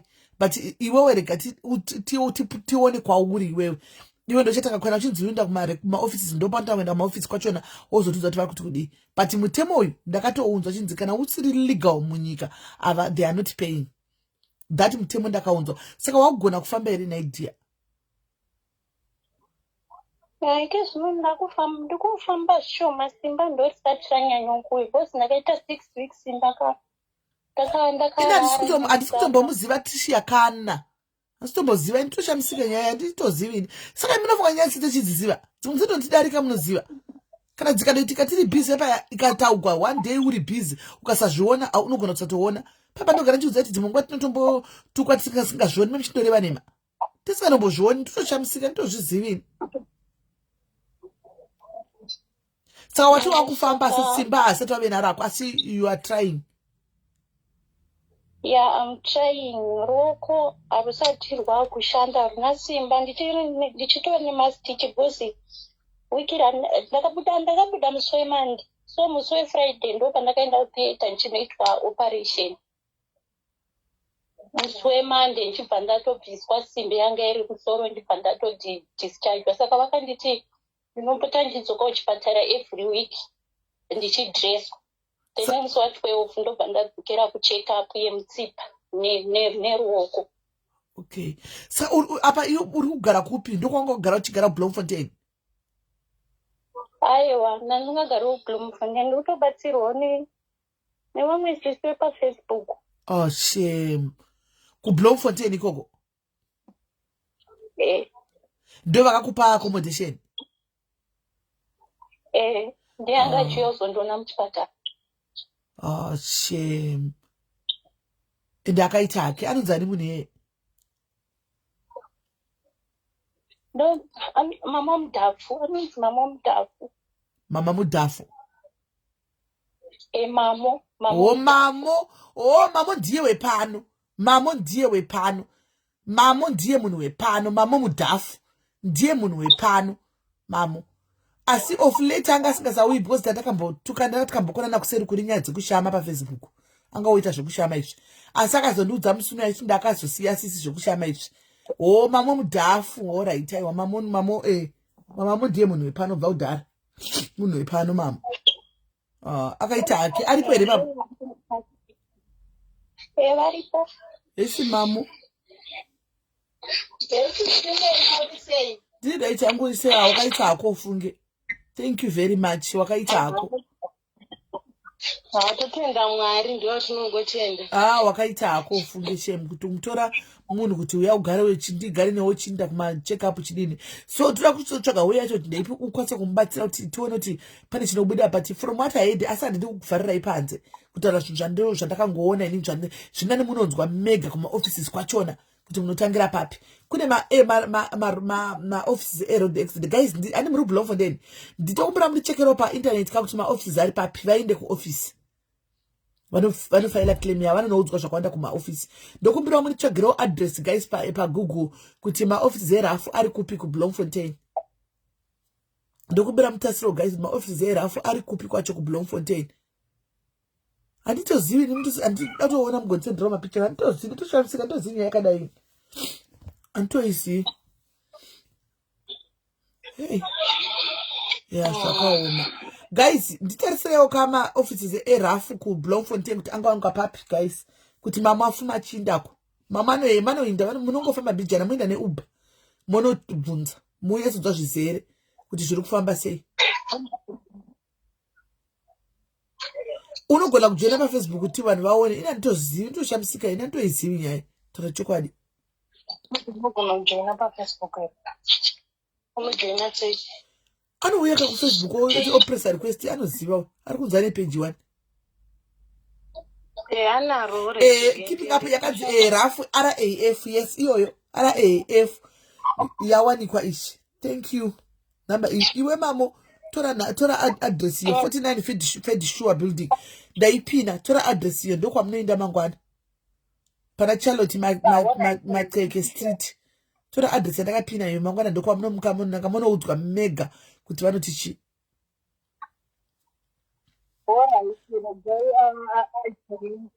Saka hama dzake dzikuziva tonight.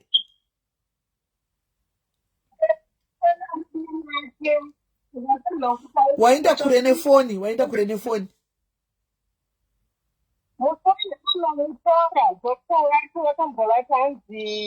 haakukwanisa kufamba long distance saka kana pasina munhu anokwanisa kugara naye anokwanisa kugara muno muchipatara kuti agare muchipatara hazvirina nangu auye kuno kumba anenge akangogara hake kozanzi haakwanisi kufamba long distance. Ndizvozvo zvino manje meshi yapakaipa mutinda neewo vanda nemandi isoti ndinofunga kuti nhasi sandi vanda nemandi vanda nemandi saka iwo manje uchiri kushama here mamo?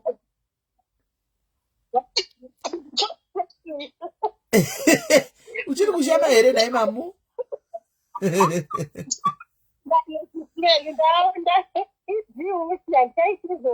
Wakazosiyaka wakazoita mari ukasiya wakagona ndakapaya ndakaona kuti ndingakudza ini munhu zvoda mazera hazvizonyatsoita zvinogara kapa internet apa zvibvi zvinogara painternet apa hazvizobvi kozouya vazukuru vako nevana vako vachiona zvinhu zvakadaro vochitukisa vana nevakwasha kana nevaroora hazvizobudi kana wakasiya bho mamu here anga kuzvishamira uyu mamu achitozvibudira zvake achitoita maview once anga asingaita asina bhurugwa anambovhera akasvika papoende kubvisa bhurugwa aishama nebhurugwa aishama akapfeka bhurugwa nebra aipfeka bhurugwa nebra ndozvaipfeka right. Handisi kunzwa foni yako hamene zvairi kuita.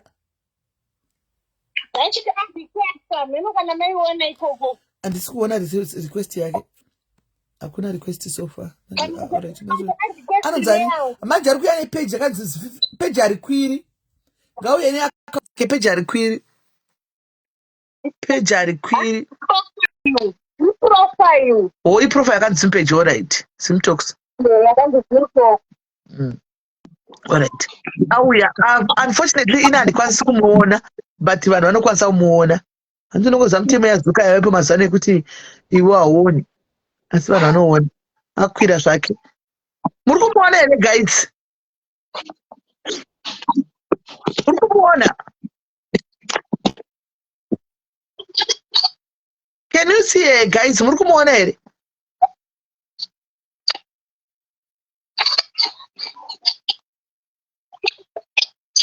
Muri kumuona here guys?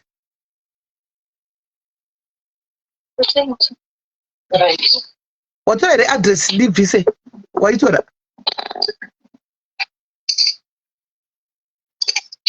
Mama watora here address? Ndandoitora siyaisati name ndakamubatsira foni. Watola here address ndibvise mapini. Aiwa handisati ndaitora sismeli because ndakamubatsira foni. Okay. Akwira.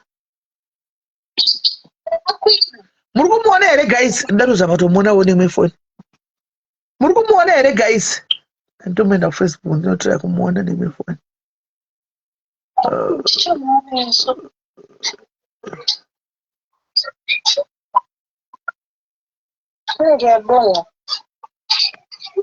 Ndikuona blank one.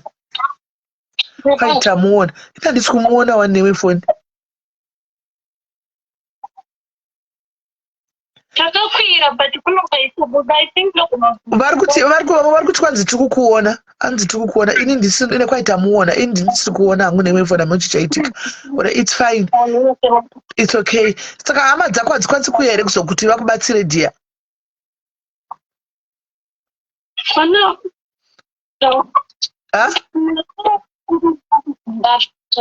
foni yenyu haiiti guys eish mati ndati vanhu vakuru vese vari kuzimbabwe kuno kunongoti mamaine vangu vari kubatsira kuchipatara. Vari kupi? Vari kuCape Town. I mean like apana mama unoshandisa maruzi mangani ukaunza imwe hama paunenge usipo vanomubatsira mwana uyu.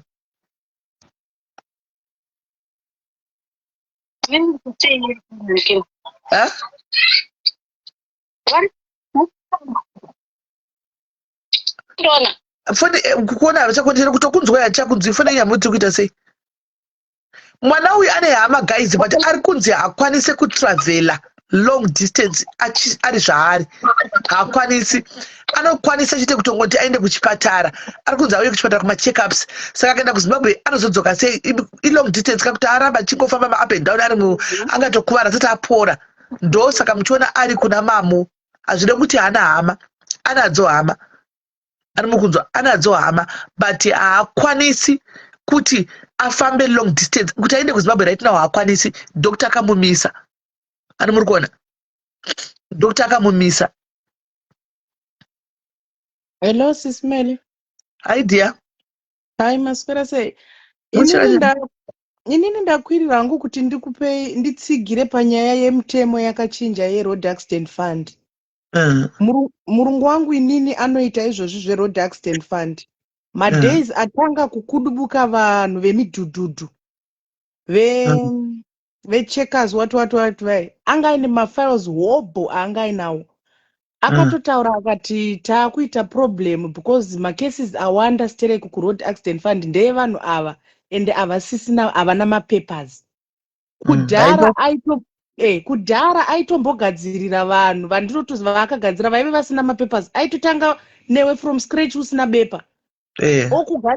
Okugadzirira zvese zvobuda saka izvozvo akatanzi vari kuita problem nenyaya yevanhu vemidhudhudhu saka handizivi kana because musuna akaenda kukoti handizivi kana iriyo koti yavakaendera because last year takamupa case yemunhu akaita accident nemotorbike ndobva atomuti ngaamire kusvika next year because tine koti yatiri kufanira kuatenda about maforeigners akunzi haachafaniri kuwana Road Accident Fund.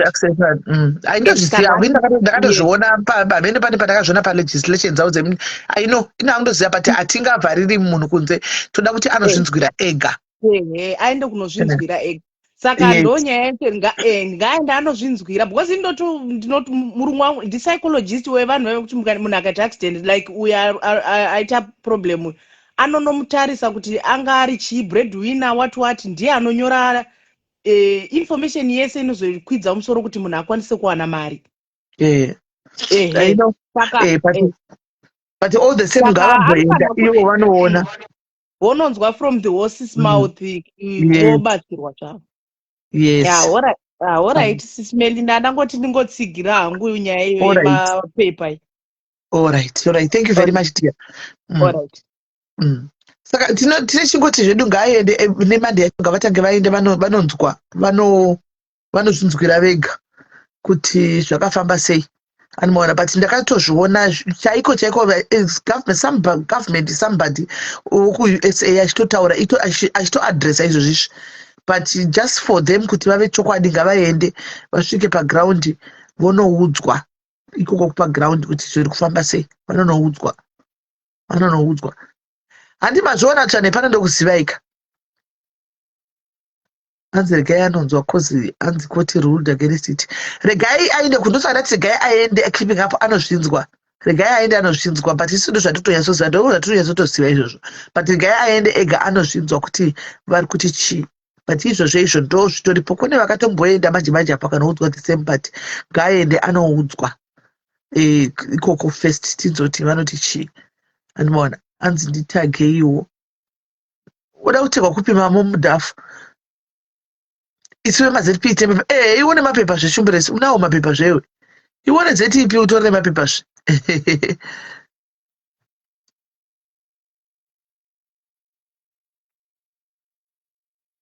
Okay, atizive regai vaende guys.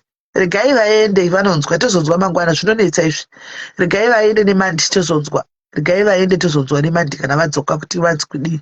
Kana vanzi vaite mapepa then zvakanaka. Kana vasina kuita mapepa tichingozonzwa. Vebhazi havanda kubatwa futi tinzo kuti vanoti chii. Tipewo namba yevanhu vebhazi. Mazvona ndokuzivaika guys. Mazvona ndokuzivai paangotaura kuti mabudhabha ndotaura kuti mabudhabha ndotokuzivai mazvona kuti musauye ino chifungwa kuti munoti dai ndokuzivai. Ndotoziva vanhu vepano. I know them. Zvigogodera zvangu ndinotozviziva. Ai paaddress guys, ndabvisa address yavategewo paaddress. Mutegewo uyo anoziva mobudhafu mutegewo paaddress yaya mambokanda guys. Mupewo anofanirwa kunge ana lawyer. Haana lawyer manje Dorika. Haana lawyer. Ende kumupa lawyer reMazimbabwe anodligwa mari iyoyo. Odligwa mari iyoyo. Kumupa lawyer reMazimbabwe akanzi abvumigwa atogwa anodligwa mari iyoyo. Unoona. Mai achi kune izvozvi kuvanhu vari kuregister, kune registration iri kuitwa right now as we speak. Vanhu vepano vari kuregister. Titori neregistration neregister izvozvi kuri kutoregistwa.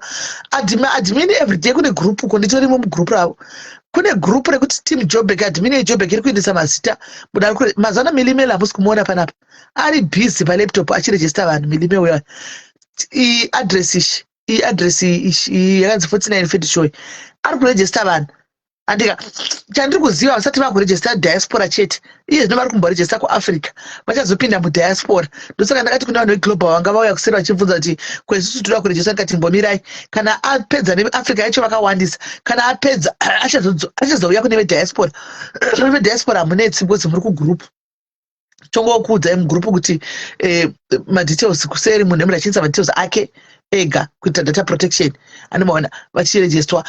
Iri rinotiti batsira kuti panguva dzakafanana idzi dziri kudzambokona dzakaurira mwana uyu, dambudziko rakaurira mwana uyu. Ipapapa. Ani muri kuona. Tungodzokera kuti titarisirewo zita rakanzi ningi ririmo here. Andika akaregister rini totarisa. Ani muri kuzviona. So vanhu vari kuregister team Africa maadmin enyu vanotokuzivai. Kune magroup ariko emaWhatsApp echichi vari kutoregister ikoko. Ariti ene chinhu chikuru zvakanaka kuti ubatsirane nevamwewo. Hani mukuona zvoita life guys. Accident akwira bhazi achindi kuenda Zimbabwe. Haana kusvika kuZimbabwe. Akabva aita accident paroad akakuvara. Zvakanaka kuti ubatsirane nevamwe. Anditika batsirana nevamwe vanhu. Panonzi South Africa paita dambudziko paroda mazano tiri kufara South Africa iri yaka-understand assignment. Mazano South Africa iri kumira. Panonzi paroda kubatsirwa help yemunhu ari kupa South Africa. Tumirawo 50 rand yako. 20 rand bvisa pamari yao tumirawo wanikwawo zvinonyogwa pasizvi. Wanikwawo uchinzi sechiwaiwa tinaye akatombobvisira mumwe munhu 50 rand pakanga paita dambudziko. Batsirana nevamwe usangoenda kuzoita wokubatsirwa iwewe usina waunobatsira. Adizi batsirawo kana zvakanaka musiwo une extra 20 rand chaiyo paita dambudziko please batsirawo kuitira ramangwana. Anomaona batsirawo zvinokubatsirawo mangwana paunoita dambudziko kuti unozikama kuti aiwa munhu wepadhialysis zveshuwa. Anomaona atoripo akatombobvisa kumawhatsapp group ko vanonyora pasi panoitika mafuneral vachibatirana vachidini vane mabhuku avanonyora pasi zvotozikamwa kuti ndinge abhisi ende vanhu vanenge vakamirira dhera unouya uchindafigwa vanokuudza vaiwa iwe wanobvira wakabvisira vanhu vese vafigwa pana huna kana one wakambobvisira anomaona madhimini arimo mucompensation imo madhimini ekucape town arimo ekujoburg arimo ijoburg inonzi ichi Bloemfontein inonzi chiko rakavhurwa suno igroup riya nderekupi Eastern Cape amen varimbo munononyesa ikoko ndichazokupai kana ndapedza pana vacharikanda papeji link racho anomaona saka ingowanikwa wakaregister inotibatsira kuziva mangwana because tanoita nezvigananda zvinonge zvichituka nemagostuko zvoya pano zvoti zvino magosti kumota dzakungovewo loyawo sometimes vakomana pamunobatsirwa udaro vakomana pekuti ukaita dambudziko unobatsirwa udaro mota dzangoita loyawo une mamufarisa sei kuti uzonondikiretera gosi unotuka negosti oya pana paubatsirwa amokutya here hana dzenyu hadzirove here guys hadzirove here hana dzenyu hanzikwasi kusouth africa muri kupi vari kudiaspora muchapedzisira don't worry be it Canada, Australia, UK muchapedziswa imbomirai vatange nekuafrica imbotange vamira nekuafrica handitika munhu wese acharegister wese wepadiaries acharegister wese wepadiaries acharegister kungoti it's a very long process because anacho vakawandisa ndofunga milimeli anzwa vediwe kana uchamuona pamalive auchamuoni because mazita nenichiona ukachipiwa ka ndongoti kungoti munhu ajara hake zvepakombiyuta izvi saka kwaari zvinenge anenge achitofarira kudhebheni vane gurupu ravo maadhimini akaendesa mazita ndofanira kuwana madhimini achiendesa mazita edhebheni here amen kugurupu ndinenge ndakaona kuchiswa mazita vane gurupu ravo vedhebheni vane gurupu ravo batiranai nevamwe ndozvamunongoita kumaraini ekumba kubatirana nevamwe ndozvatingoitawo pano kubatirana nevamwe. It's not like toda something chako kana toda chi aiwa don't worry diaspora yese muchapinda mbomira mapedza neAfrica because Africa chakawandisa and diaspora muchapinda mune tsimiro pesira polokwana nakudza tivhurai group takudzaiwa kuti tivhurai group renyu mukavhura mukatipakisa link wa polokwana vana vai kopinda takudzaiwa oro else muchange makurejista iyu 11 okay aichera. Hello, Chera. Sisimele maswera sei. Muchera njani? Ndiripo. Ndakanda kutaura nyaya uyamba muchitaura yekuregister iyeyi nevanhu vanoda kupindwa maWhatsApp group. Kuti vanhu ngavanyatsonzwisisa apa. Like isusu group redu rekuJoburg rava nemakore akawanda chaiko. It's a big group semazira munozviita. Yes. So we agree every group kuti kana usiri kubatirana nevamwe mugroup rekuJoburg tinokubuditsa ende ukabuda hatichakudzosi because takufesa machallenges ekuti munhu anongopinda mugroup sisimele handiti obvisa 100 rand yake gore rose anenge akanyarara munhu iyeye asingatauri asingadii paanozoita problem anozouya achiti ndakambobvisa 1 so we agreed kuti kana uchida kuuya mugroup rekuJoburg unopinda mugroup wobvisa mari ye3 times 300 rands toziva kuti wava member yemugroup remadiaries. Ukaita problem tomira taonewe. Alright. Saka kugroup rekuJoburg hatichatori vanhu vari stubborn vaya nokuti ukamuudza mitemo tane mitemo kugroup rekuJoburg igroup semadzimai. Okay. Sukubatsirana semadzimai kugroup rekuJoburg. Tina sisi vedu vakaita accident. Sisi Lucy muchiri kuziva nyaya iyi. Tanga tiri busy nenyaya yaSisi Lucy, we managed to raise 10,000 something kuti vabatsirike birthday yavakaita. Oh yeah. Yes. Tine rufu rwatirwira futi kugroup. People are busy contributing as I'm speaking to you right now. You are organized. Muri kuzviorganiza nega chef. Yes.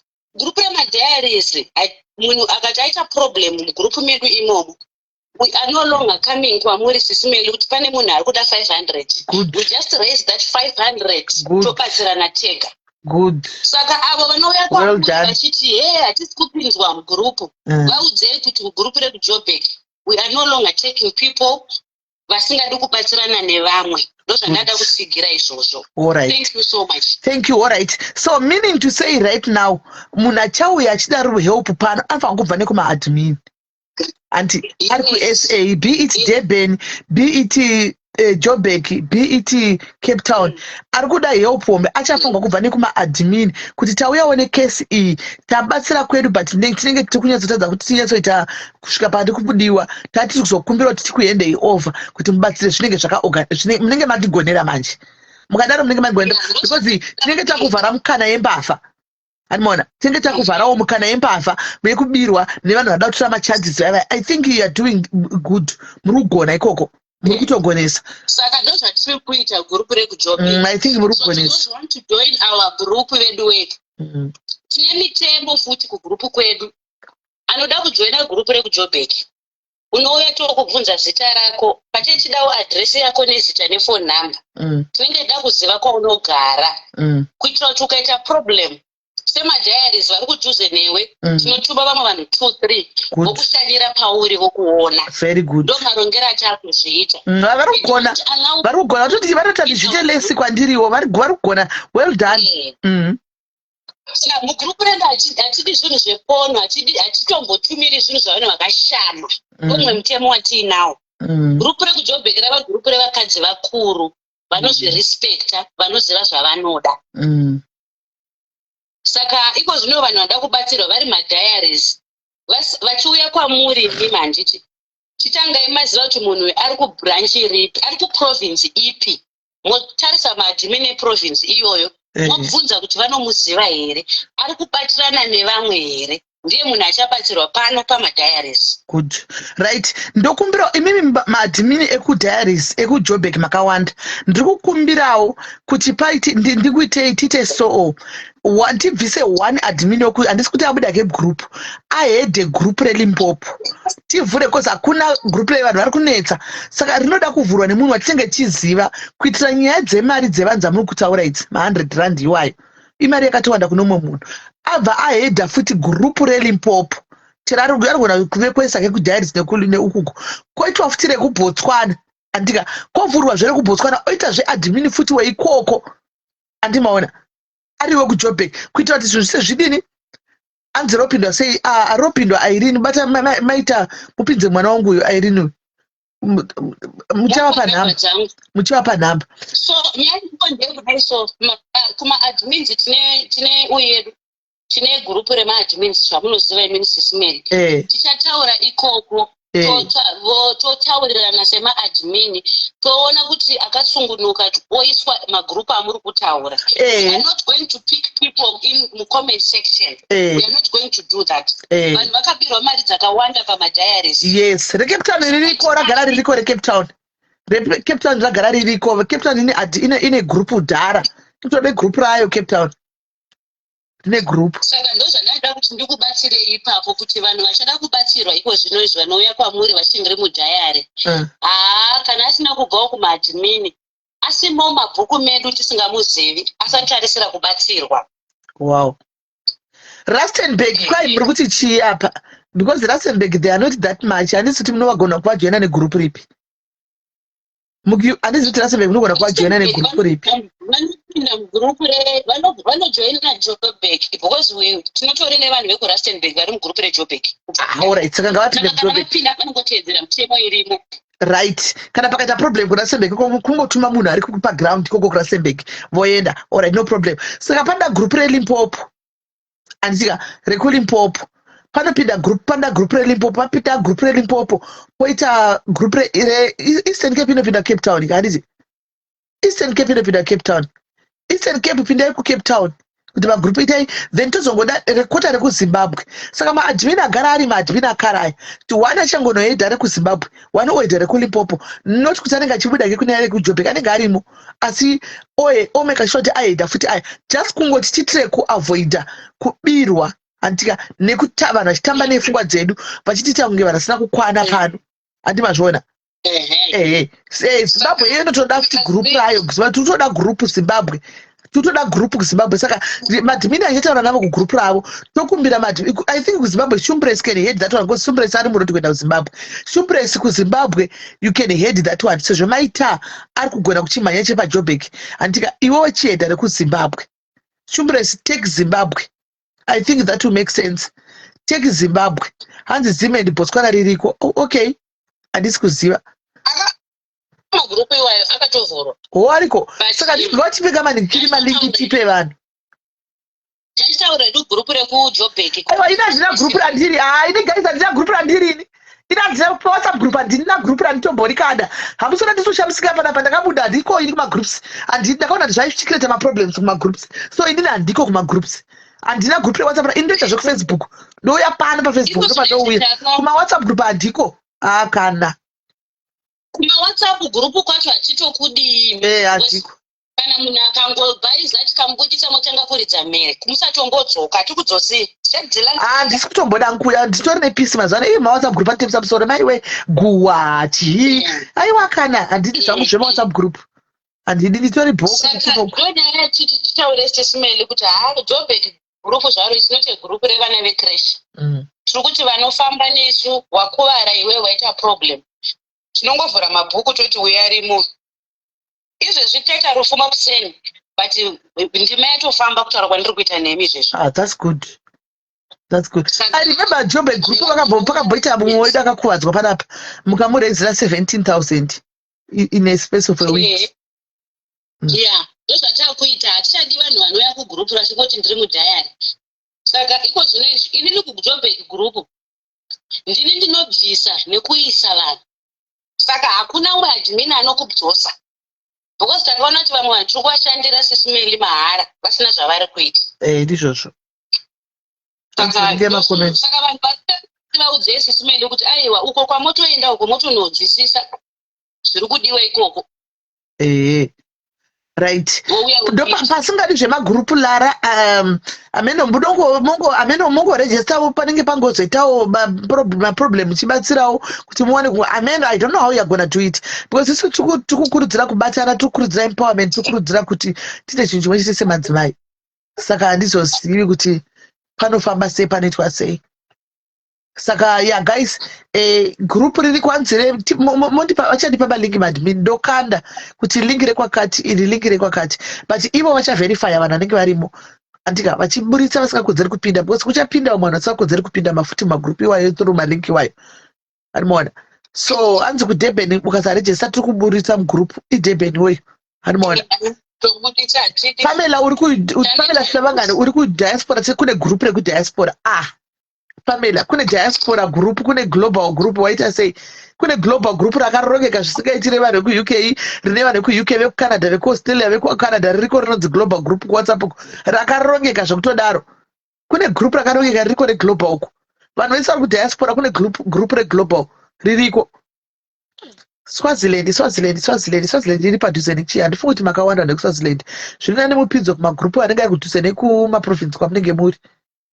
Swaziland madhimini achaona kuti munopinda papi zvakunakidza mona kuti zvaane neplani guys zvaane order ari muri kuona hanzi isu rive ripoti alright mirai ndichaure nemadhimini varonge kuti vakatipindai pakati vakatipindai rakakati vekuUK B chero kabata inini ndokuedha vekuUK ndimbovhunduki vekudiaspora mukabata ndokuedha America tinavo mumbo vanasikiri vari kumaglobal ndozvigogodera zvokumarikiri zvokumaglobal zvitoriko zvese ndapanda kana wandira makabva kuti kune guwa kana kuti kwaitwa chikana kukarongeka kunoita kwenyaya dzonakidza kunongoita kwenyaya dzinongovaka dzongonakidza so kwakangonaka kungori nefreedom kungori nefree map kune vanhu vakuru saka munozvikondorola mega animaona kwai mukando wemadiaries zvemukando izvi imbomirai izvozvo muda kuti vanhu vabigwe mari imbomirai zvemukando right. Saka rekuBotswana alright thank you maita saka rekuBotswana tokumbira kuti muvhure then you choose admin akaenda kwende upi akwanise kuenda global munoya kuseri ndobva ndakuisai but hakuna mafanizi kuglobal hanimoziva hakuna mafanizi akukanda futi chero manudhu hakuiswe manudhu kuglobal hakuitwe zvese zvezvezvo kunopostwa zvo zvinodzidzisa chete animaona kuglobal ku so ndangoti ndikuudzei asi global tinaro Netherlands mopinda kuglobal ikoko Netherlands munopinda kuglobal zvinongobatsira kuti tiningirire tiite chinhu pamwe chete guys, tibatsirane panguva in terms of paita maproblems, because hey, haungazivi ramangwana racho takamira sei, handimaona zvinobatsirana kuti tiite chinhu pamwe chete, chinhu chimwe chete tese, handimaona kuti aiwa muweda aita dambudziko todai totomhanya-mhanya, gayai kuti guys uyu mwana kuti akuvara gumbo dei anga ari mudhayaris izvozvi, takutomhanya-mhanya kuti zvitoita comfortable, atove comfortable, so takutomhanya-mhanya, handimazviona. Mai vaya vakatoenda kumaziso vaya vekuzimbabwe vaya vatosvika kumaziso, mangwana vari kuenda kupasipoti, takavatumira mari yepasipoti, mangwana vatonotora pasipoti. Zvakanaka sei kuti uchafamba uchiti pasipoti yangu iyi ndakatoriswa nemadhayaris, ndakatoriswa pasipoti nemadhayaris. Vakafamba zvakanaka nebhazi vakasvika kuzimbabwe, vakasvika kuzimbabwe zvakanaka, tikato mari yavo yepasipoti vabata, mangwana vari kumukira mapasipoti, vapedza zvepasipoti vochimukira kunotonho vonopariswa vanhu vasingazivi. Kana nesuwo tinohwa kusekerera, tinohwa kufara guys kuti takaitira mumwe munhu chakanaka. Kana newe kwauri kunohwa kusekerera kuti ndakaitira chinhu chakanaka, vanhu chinhu chakanaka, unotohwa kusekerera wega kuti ndakaitira munhu chakanaka, handimazviona. Kana wozokangamwawo izvi zvaa zvako asi kuna Mwari, aiwa isusu takatopedza petakapedza, takaitira vanhu vakawanda isusu hatichatombovazivi kuti tivaripi, hameno ende hatitevereri isu vatine nazvo, handimona. Pana Precious tikatovatumira mari yemusika asi tatomboona musika wacho, tikatovapa mari yavo yemusika uchiitai musika bhero mavanaro chitangai musika, ndakatovatumira mari yacho yemusika nanhasi takatonyora papeji pao zokati ko musika muri kuvhura rini, isi like vakatokangama kuti takapiwa mari yemusika, but anyway isi hatichatofollowi, chikamu chatakatotovhara takatopedza, we move. Vari kuuk munongoya kuseri, kune global, moenda kuglobal kune gurupu rakarongeka stereki, toshamisika kuti mukuzviziva nhasi gurupu remakore riripo, maona. So takatopedza, we move, that's us. We have helped, we move. Mazisani takasvika kumba kusera zuro here TK. Akasvika kusera zuro kumbazvi. Mangwana anotanga kuenda kupassport first. Otora passport. Ichifana kubuda achita zvemaziso. Kuti agone kuzodzoka achichengeta vana vakashandira vana vake. Hati ndiye ndingikire. Nzwa kutopfeka mazokusi. Amene zvako avari isusu pedu takapedza. Vakazopfeka kana vakazodi yavo. Anoona. Yavo. So just right. Hands in the group and the guys, exactly. Thank you very much, Shumba Cards. Saka kuma group ko kuma admin tukumbira kuti muku encourage vanhu vese ngavatore mapolice. Tukumbira kuti vanhu vatore mapolice very way. Please torai mapolice guys. Torai mapolice. Hands yeah mama. Mama wapi futi? Torai mapolice guys, torai mapolice 89 rand police, kudiaspora 13 pounds kana kuti $15 kunyika kwauri. Uyai kuseri ndikubvurisire mapolice, uyai kuseri sipaku kwatise link, atise link unotouya ndokuedha inini, atise link because rinopinda nevanhu vasirivo. Uko kuseri munotouya, it's either mukaenda kuna Gordon uhlava iyo nemubvunzo musati mapinda, kana mukauya kwandiri ndikuzivai ndokupinzai mugroup, atise link ikokoko because uko kune strict akanyanyisa, kungopi havadi kungoti kupindwe, anomaona right. So joinai mapolice guys, get your police ichirongeka, itawo policy yako, anditika ita policy yako please, ita policy yako, uya ndikutorese passport. Tiri isusu tiri panapa tinotaura zvezororo Brenda. Pano we talk about zororo here. Tiri vezororo Pumulani pano. So tinotaura zvezororo Pumulani. Tinotaura kuti munhu wese policy kuzororo Pumulani. Anditika because ndiko kwatinoziva kuti isusu mangwana tinokwanisa kuti chero pakati paita problem mari yashota tinonorizina ikoko kuti hai mari yedu yakashota. Andimona kana kuti tikukumbira kuti pamaservice anga achibhadhara tokumbira kuti muti upgrade reo. Andimona chato chikumbiro ti upgrade reo, ukaita problem iwe mangwana tikaenda kucompany yezororo izvozvi, andika uyu mwana akaita accident uchide angari munhu wepanobva udhara mangwana cheche ndenge ndichinoka pafoni ko kuJobek kuti tine mwana akaita problem, akaita accident, tikukumbirawo kuti tikuda help yechakati, uri kuona ipapo vanotozvita same time. Anoona vanotozvita same time because vanenge vakuti brand ambassador avo yakadi akakumbira, tikukumbirawo panapa tirikudawo gumbo rake anza ruda gumbo, kana kuti tirikudawo kuti abatsirikane ipapo tengwa chikafu chakawanda munosiya paba ipapo kusera mangwana chikafu chacho chaitosvika. Saka I can only do that kuZororo because ndinoshanda neZororo. Saka kune vamwe mapolisi handikwanisi kuzviita. So tinenge tichiencourage kuti munhu wese ngaajoine Zororo. Mukoma Chale Mashara handifungi kuti mune polisi imimi. Tiri kukumbira kuti muvhure polisi Mukoma Chale Charles Mashara. Toda kuti muite funeral policy kwamuri kugara muri kure, muri kuforeign land, mukanzi mafirwa nemwana kana mafirwa nemudzimai kana kuti mimi wacho mafa, muri yenyu inoita sei, munoenda sei kumusha.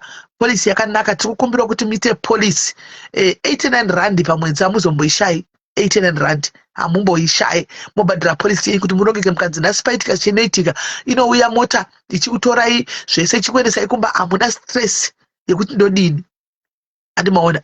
So tiri kukumbira kuti uya kuseri tsitsivengesai, uya kuWhatsApp kwangu ndikubatsira kujoina. Kuna vamwe vakauya vakajoina vasati kana tombobhadha, kungojoina nekuenda. Handizivi kuti munenge muchitembei guys, because life here haisi yedu. Handitoshaya kuti vanhu munombozvifambisa sei, but amen, togozomirira hedu kuona kuti zvinofamba sei. Handimaona. Pane uya ari kuti this month ndakona kubhadhara, vedu anoda kumubhadharirawo, unobhadhara mari dear. How much are you paying? This is something still reasonable. Uri kubhadhara mari naye Alice. Mumwe munhu akubhadharirewo, anokwanisa kukubhadharira anokubhadharira. Uri kubhadhara mari polisi yako. Izvi ndo zvitori important izvi. Havana kudzosa pabasa, havasati vadzoswawo pabasa asi havaishayi. Mudzimai wava nekeshi 89 havaishayi. It shows commitment, Lara. It shows commitment. Mudzimai wava vari kumiramira, it shows commitment. Namba yangu hauna Evelyn hausi munhu wepano. Munhu wepano wese ane namba yangu dia. Vanadzo. Chiro chisingataura asi namba dzangu vanadzo. Mupewo namba yangu Evelyn uyu. Polisi ngaiitwe guys. Uya kuWhatsApp, uya kuWhatsApp Queen D. Queen D chimurezi vamusina polisi nanhasi, musadaro imi. Musadaro imi. Yes, you can pay Mama Money. You can pay, yes. You can pay. So vese anoda kujoina ndibatei kuWhatsApp, uyai kuWhatsApp ndikubatsirei. Uyai kuWhatsApp ndikubatsirei. Ukaita izvozvi program, ndatovafunza kuti hakuna here maprogram yemascholarship this year. Ndatoudza kuti hakuna here problem yemascholarship. Tinongononga ipo pano. Kune vanhu vepano hatimbotori munhu wekuzhe, tinototora ipo pano. Ndatoudza kuti hakuna, kanditombovafonera kuti titomboa kuti hakuna here zvescholarship vanhu vaindise vana vavo. Hanai. Pano ndopazvinoitikira pano. Hanimuziva kuti handityi kunoka madhoo. Hanimuziva kuti handityi kunoka madhoo. Ndinonoka madhoo. Titombonzwa, titombotaura zvenhingikiri zvescholarship, titombohwa kuti kune malaptop here, kune mascholarship here. Titori tononga pano. Hello my bossy, how are you my boss? Allah. Which ndiri right Vamangoti. Right Vamangoti, ndiri palive. Tiri kuda kungotozivawo zvangu kuti gore rino iri seZororo Pumulani hatinawo here zvevana vechikorokoro, zvimalaptop zvischolarship hatinawo here. Tichiri remember isusu our financial year inotanga March ka. So tichiri plana kuona kuti this year what can we do kuvana. But hatisatane something chiri concrete. But hatishaye something chatichaita under corporate social responsibility. Okay. But pari zvino tichimboita madiscussions acho. Can I finalize anything and I will let you know. Please, and also I hope pamuri consider this year pamuri kuita zvinyuwani muri kuisawo medical cover yeZororo. Medical cover, medical aid. Remember tatane about 1 year try kuda kuita medical aid. So tumbo negotiate nema underwriters kuti tuone kuti product yatingauye nayo ingagone kubatsira ndeipi. Iripo imwe yatanga tada kuloncha yevirtual, but takaona kuti yevirtual haina zvanyanobatsira. For same information unogona ngoiwana ukangoenda kupolice uchiti utemwa nemusoro. So tikuda something chinobatsira munhu wekuti arwara anogona kuenda kwadoctor, aita problem anogona kuenda kuhospital. All right. So ndozvandachidai kungonzwa kuti ambotega timbofonera mabhosi edu timbonzwa kuti pavana apa takarongegwe. Saka madhairis ati muri kunzwa, just stay tuned. Tinotora vepano tinotora wepano anenge aine policy yake, kana pakanzi scholarship, kana pakanzi malaptop, kana pakanzi parotengerwa bhutsu dzevana dzechikoro. Asi yebhutsu dzevana iyo ndofanirwa kumbonyora, regai ndimbonyora proposal, ndokumbirawo kupai proposal yangu bosi yekubhutsu dzevana, bhutsu dzakachipa, timboita bhutsu dzevana to those less privileged, timboita zvebhutsu izvi. I think it will make sense. Yeah, it's okay, Sismel. I mean, ndimuri on the ground. Kana paine proposal yamunenge minayo or gap ramuri kuona mu society. Munogona kutuudza kuona tobatsirana sei. Yes. I think I just need to do that. And ndida kunyora proposal yeyo, ndozonyora proposal yangu yandichanyora imwe ndeyapandiri kuuya kuholiday ndichakunyorera indokanda. I need to do something very massive, you know, to back to the community, nema diaries, and I'll be encouraging my diaries tisangane tese tombo pinda imomo, and I'll see, but I'll come back to you. I'll come back to you, boss. It's okay.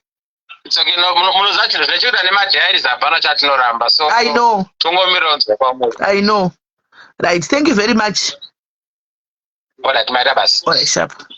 Anti mazvinzwaka chine chekuita nemadiaries kana murimi hapana chatinoramba. Saka ndorega here kundosiya sororo guys kuti vanhu vabatsirwe. Ndosiya sororo ndoenda kupi guys ndekuenda ipimwe funeral pala policy ichabatsira vanhu yekuti kangoenda ngoti chakati handi mazviona. So ndo zvatiri kuda izvi. Right. So yes, kuJoburg I need ndoda kumbotanga ndicha brainstorm nemadmin ekuJoburg acho.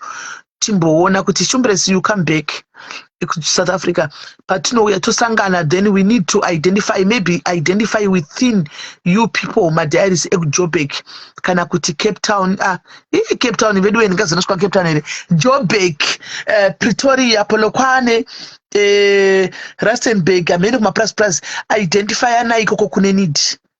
Identify ana imoisa list pasi, so that when I come we tombotenderera nzvimbo idzodzo tichimbovaitirawo magoodies tichimbovaitirawo zvakanaka.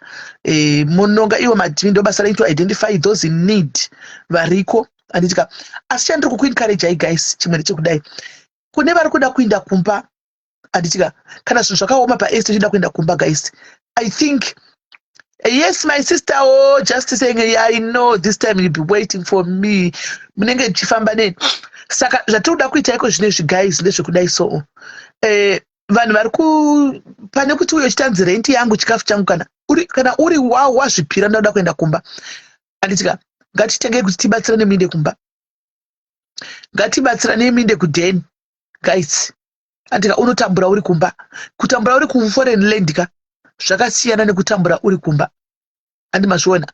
Hanzi koma Zambia. Miss Paul uri kupi? Where are you? Where are you?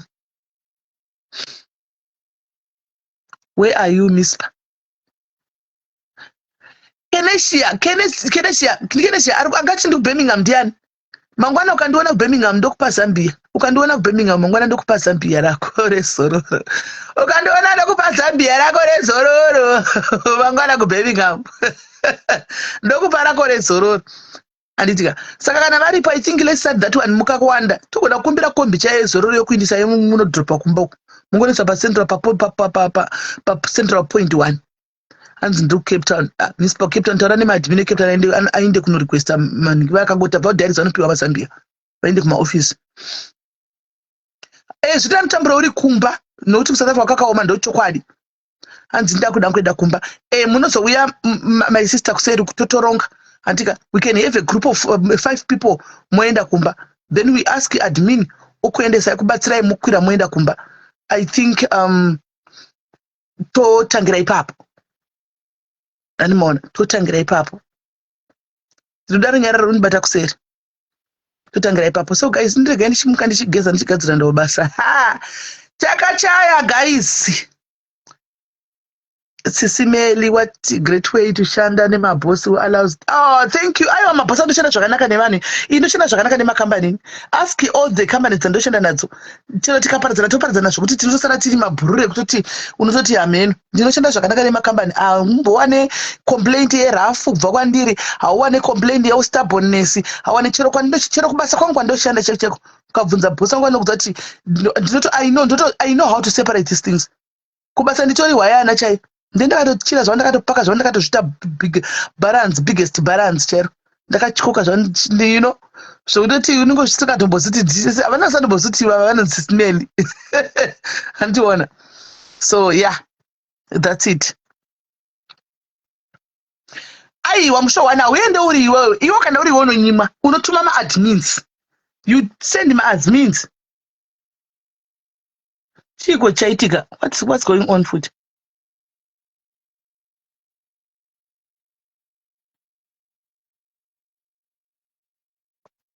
Lela Jones nyaya dzatichade kudzinzwa isi takasiyana nazvo kudhara tichade kuzvinzwa isu takanga wongotukigwa kuti wataura zvinhu zvawakanga wangoudzwawo zvausingambozivi zvausinei nazvo zvinhu zvawangotaridzwawo wawangotozvitukira wanzi wazvitaurirei wazvitaridzwa saka ini takatomudama zvida ndikuzviwa mene ikoko titombodi kana kuzvikomenta mene ikoko. Right. And then our admin Shumbres Bells, guys, is now going back to SA. Basa rake rakapera ku South Africa. Saka akudzokera ku SA ku Zimbabwe. Basa rakapera saka mungoziva life ku South Africa. Saka akudzokera ku Zimbabwe. Andimaona. So guys, ku Zimbabwe ari kuti vanoda trusted runner. Vanoda kuranigwa zvinhu zvavo. That's the best that she can do. Vanoda kuranigwa zvinhu zvavo vari paground. Aripo munotuma Shumbres inini endorse here kuti vanoda kumuta wanewo kurarama vanoda kuranigwa zvinhu paZimbabwe anditika totanga kuita izvi. Actually inini ndaichitofunga kuti musumudzira kuti I want to start a company naye iye ari kuZimbabwe because ndinomutrusta anyway, ndinomutrusta munhu uyu anondikipira pane kumwe kunobva mari dzangu so dzangu dzimwe mari dzangu so dzandisingadi kuti dziapiye kuma-accounts ane mazita atutu aya emurume nemukadzi dzinoenda kuaccount kwaShumbres ndiri kuno. Izvozvo mungamubvunza ndane mari yangu anayo muaccount mubvunze yakudzeda nemari inopinda muaccount make kana muchida kuti akupe screenshot ngakupei yemari yangu sinidze kuti tinenge tine majoint account nechichika animana tisingadi kuti zvizodaro mubvunzei kuti ane mari yangu iri muaccount make mubvunzei akuudzei kuti ane mari close to 500k yanayo and handina wari yekuti anotizana ngakupe screenshot achida close to 500k iri muaccount make izvozvi ende ichiri kuramba ichipinda.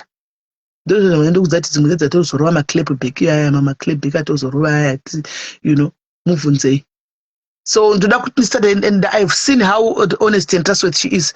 Ndoda kuti titry kuita company naye titange kuita zvatoda kuita paground ari kuZimbabwe akaindiri kuno but ndezvati kana ndiri involved I'll be overseeing zvese. Company natoda kuvhura unfortunately miss pa inoda varume toda tovhura company inenge inoda varume but tikuda vanhu vatinochiziva toda timboita zvoda kuita tazokudza iri kuda varume inoda varume.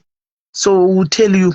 So akuenda kuZimbabwe just a way yekuti akwanise kuraramawo ari kuZimbabwe semunhu ane vana achiitawo zvanenge achiita ari kuZimbabwe. Dudu iwe zvada zvokutamba noti asi uyu munhu rume asi hama yako haisi hama yako. Right. So guys, me I'm going out. See you probably tomorrow. I'll see you tomorrow, guys. To Birmingham, I'll see you tomorrow. So guys, yeah, take care of yourselves.